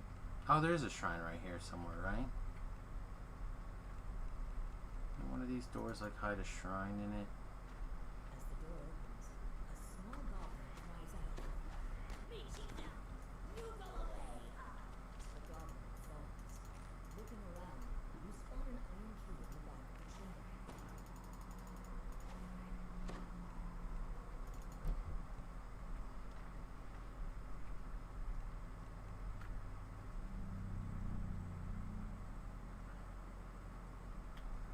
Guess not.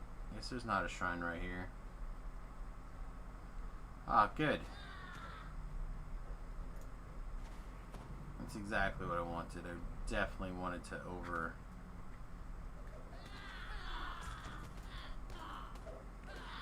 pull all this trash. Let's pull out our quarterstaff.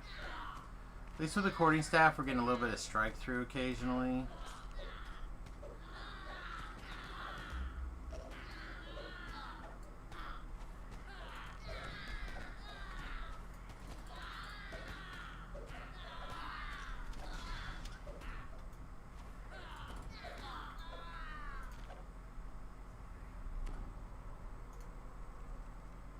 There's a shrine.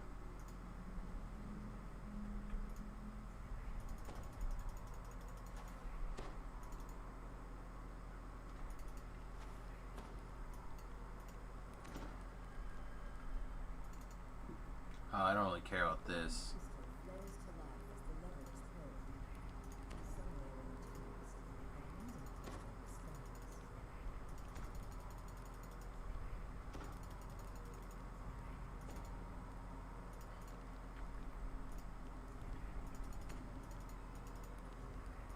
Dog's doing a great job. Look how tough he is.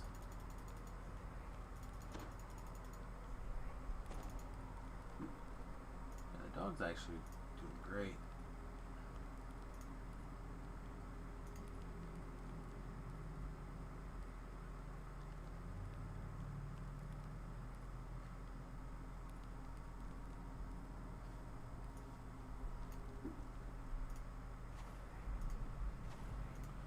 Alright. So we got the shrine, we got the key. I think we can go back here and just finish the quest now. Again, so much running around.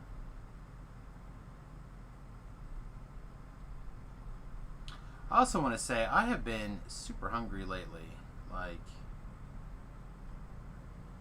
I don't know if I've been, I know that I've been working on the bus and stuff a little bit more than I have been and stuff like that, but man, I am the hungry hippo, I guess. I don't know. I'm hungry.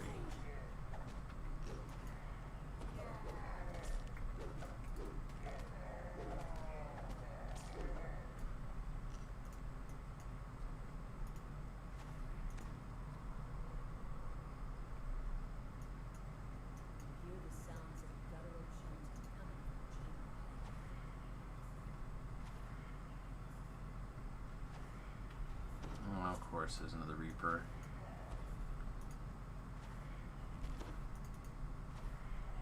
Kind of Reaper, I can't tell. Just gonna try to play the stay away from it till we get the trash cleaned up game. Alright, it's a Fear Reaper, so now we gotta get in close. Of all the Reapers, the Fear Reaper is the one we actually fear the least. If we see it. Fear Reapers are the scariest if you don't see them. The least dangerous if you see them.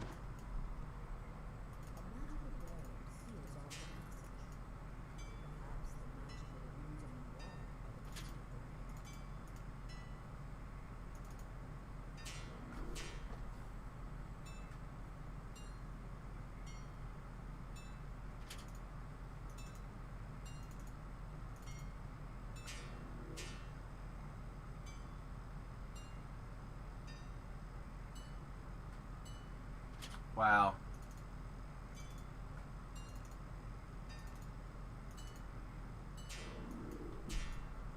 That was a weird one. That one did a lot of up and down, up and down, up and down on me. In my noggin for whatever reason. I don't know if it actually did a lot of up and down, but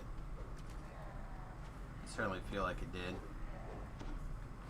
Speaking of up and downs, I think Winona Earp is back.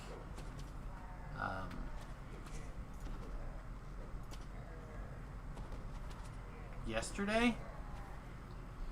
I haven't watched it yet, and it should be set to record. But I think it was back yesterday.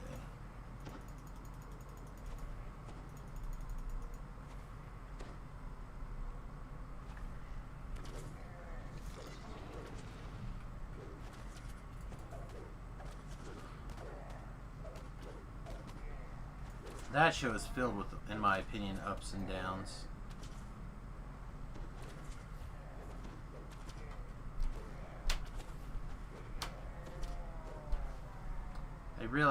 I like wiggle back and forth on whether that show is great or medium.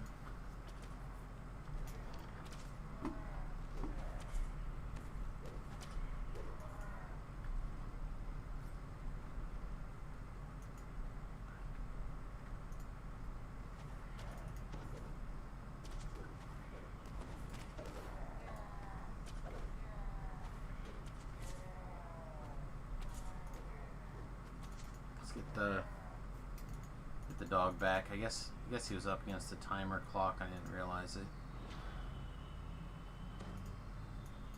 Or he took a bunch of physical damage and died. I don't know. One of the two.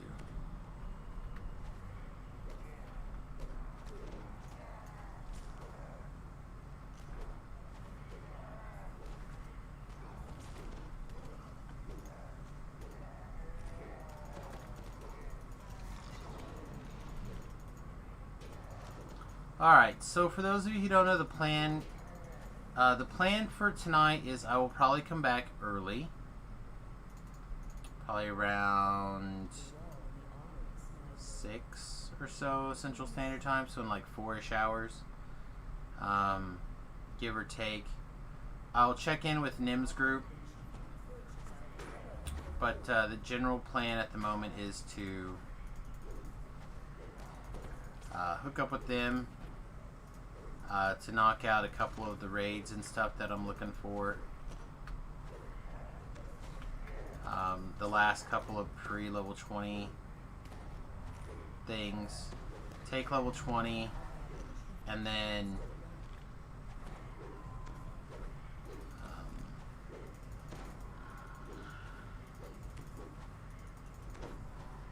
take level 20 in the hardcore server and start on some epics. That's my current plan. And we'll probably switch over here back to this build later when they start to log off around what, like 9 or 10 or something their time. So yeah, should be pretty good. Should be lots of fun. Should have a pretty reasonable variety of things to do. Oh, just need one more quest to level. Alright. We'll do one more. One more? How about one more? You guys like one more? What do you guys say? One more?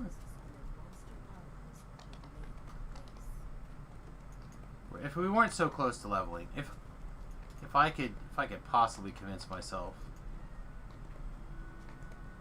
We don't want to do that one though. Where's There we go. Run around cave. Run around cave. You can see more guards ahead, blocking the entrance to their camp. Just as you brace yourself for ahead, another knoll calls out to you in a shrill voice. You look like me, daughter of the Knoll chieftain. You start by grabbing this one. Now, here's the other thing. I don't think I have the skills to knock this stuff out. However, I do know that we can get lucky. This tablet belongs to a knoll named Broomfoot, who claims to know a dark secret about Sark Silkfell. Talking to Broomfoot could be very... Doesn't look like we're getting lucky yet.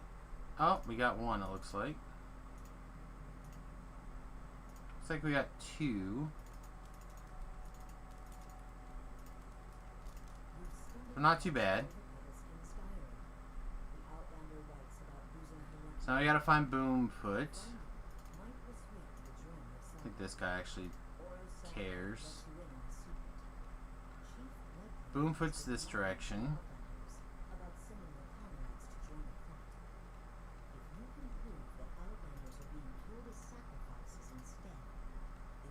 Okay. We know where the rat's at. Now it should just be a matter of talking to the chief.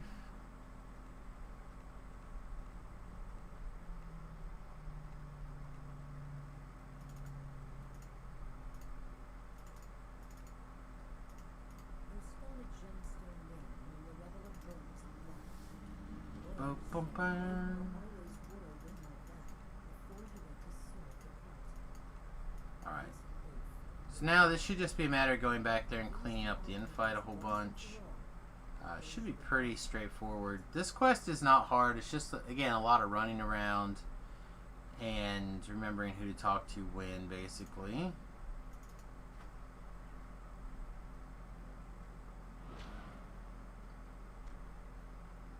I suspect this makes like a great a great High Reaper quest. I don't know that's for sure, but I bet it does.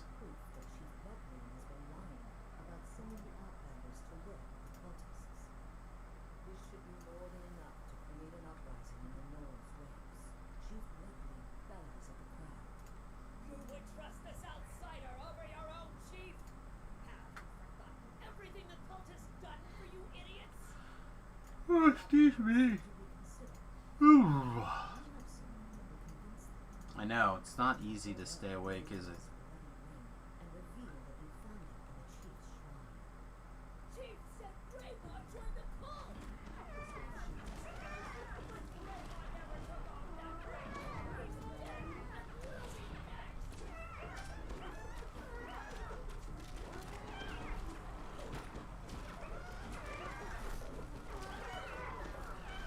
I think we'll be able to basically take... Ooh, I got hit us pretty good, actually.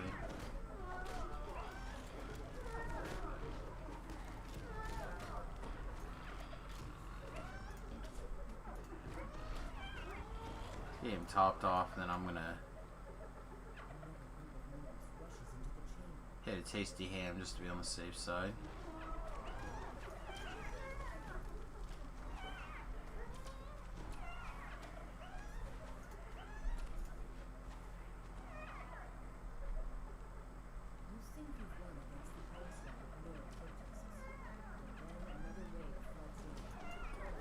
Alright, I thought I saw a Reaper shadow back there, but I guess I didn't.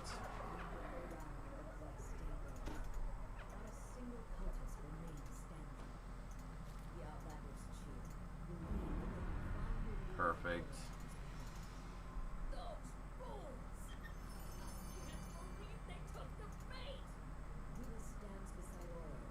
Oh, my maximum encumbrance.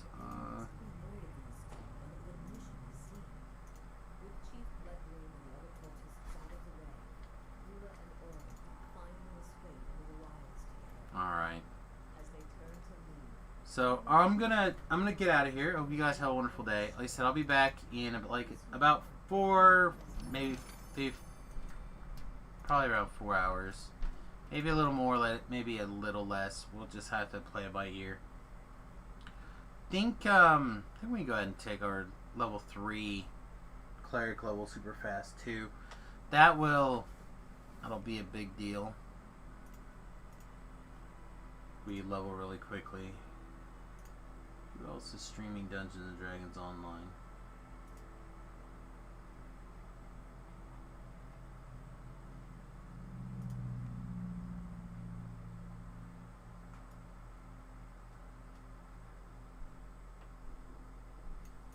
Actually, not a lot of people here that I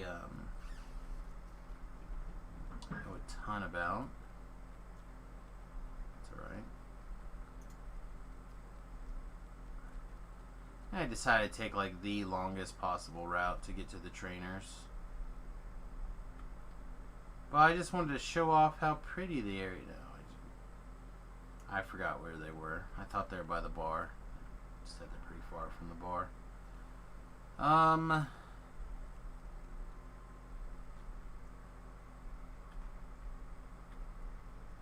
There we go. Let's cleric it up again.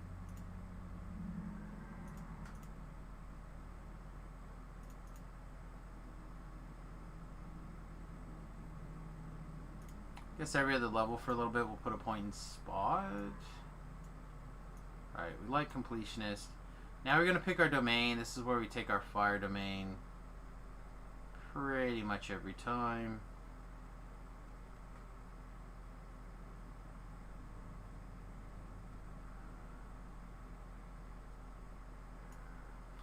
he took domain sun, which is, I think, is good. But it is, I feel like the domain of fire is way stronger.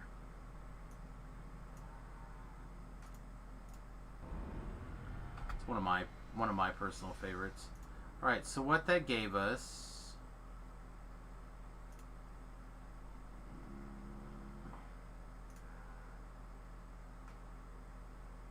is 2 fire spell power for each cleric level, maximum of 40 at level 20. Our turn undead now affects elementals. We get to use both fire or light if it's higher for fire or light spells. So we now only have to worry about powering one thing instead of 2 things. So we could just do light spell power. That's what we want to do. So we want to get up here to searing light. Don't think we care about any of this stuff, so yeah. Or we could do spell criticals. We only get to do one, right? We don't get to do both.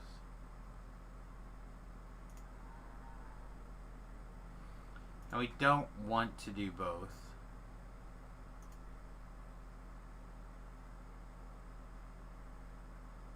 So light is 44. So yeah, this will put light ahead.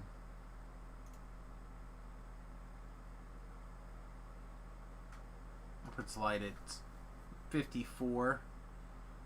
So we'll work on light spell power for now at least. Alright everybody, I hope you guys have a wonderful day. Don't forget to like, subscribe, and follow if you would not mind. I would really appreciate it. Jump over to youtube.com/SamusGarobo. That's also a big help. And subscribe over there. And otherwise, we'll see you guys again real soon. When we come back, I will have taken the time to go through and get all of our gear sorted and be ready to go for some sweet Dungeons & Dragons online action. Alright, boys, girls, cats, and dog children of all ages. We'll see you again soon. Toodles.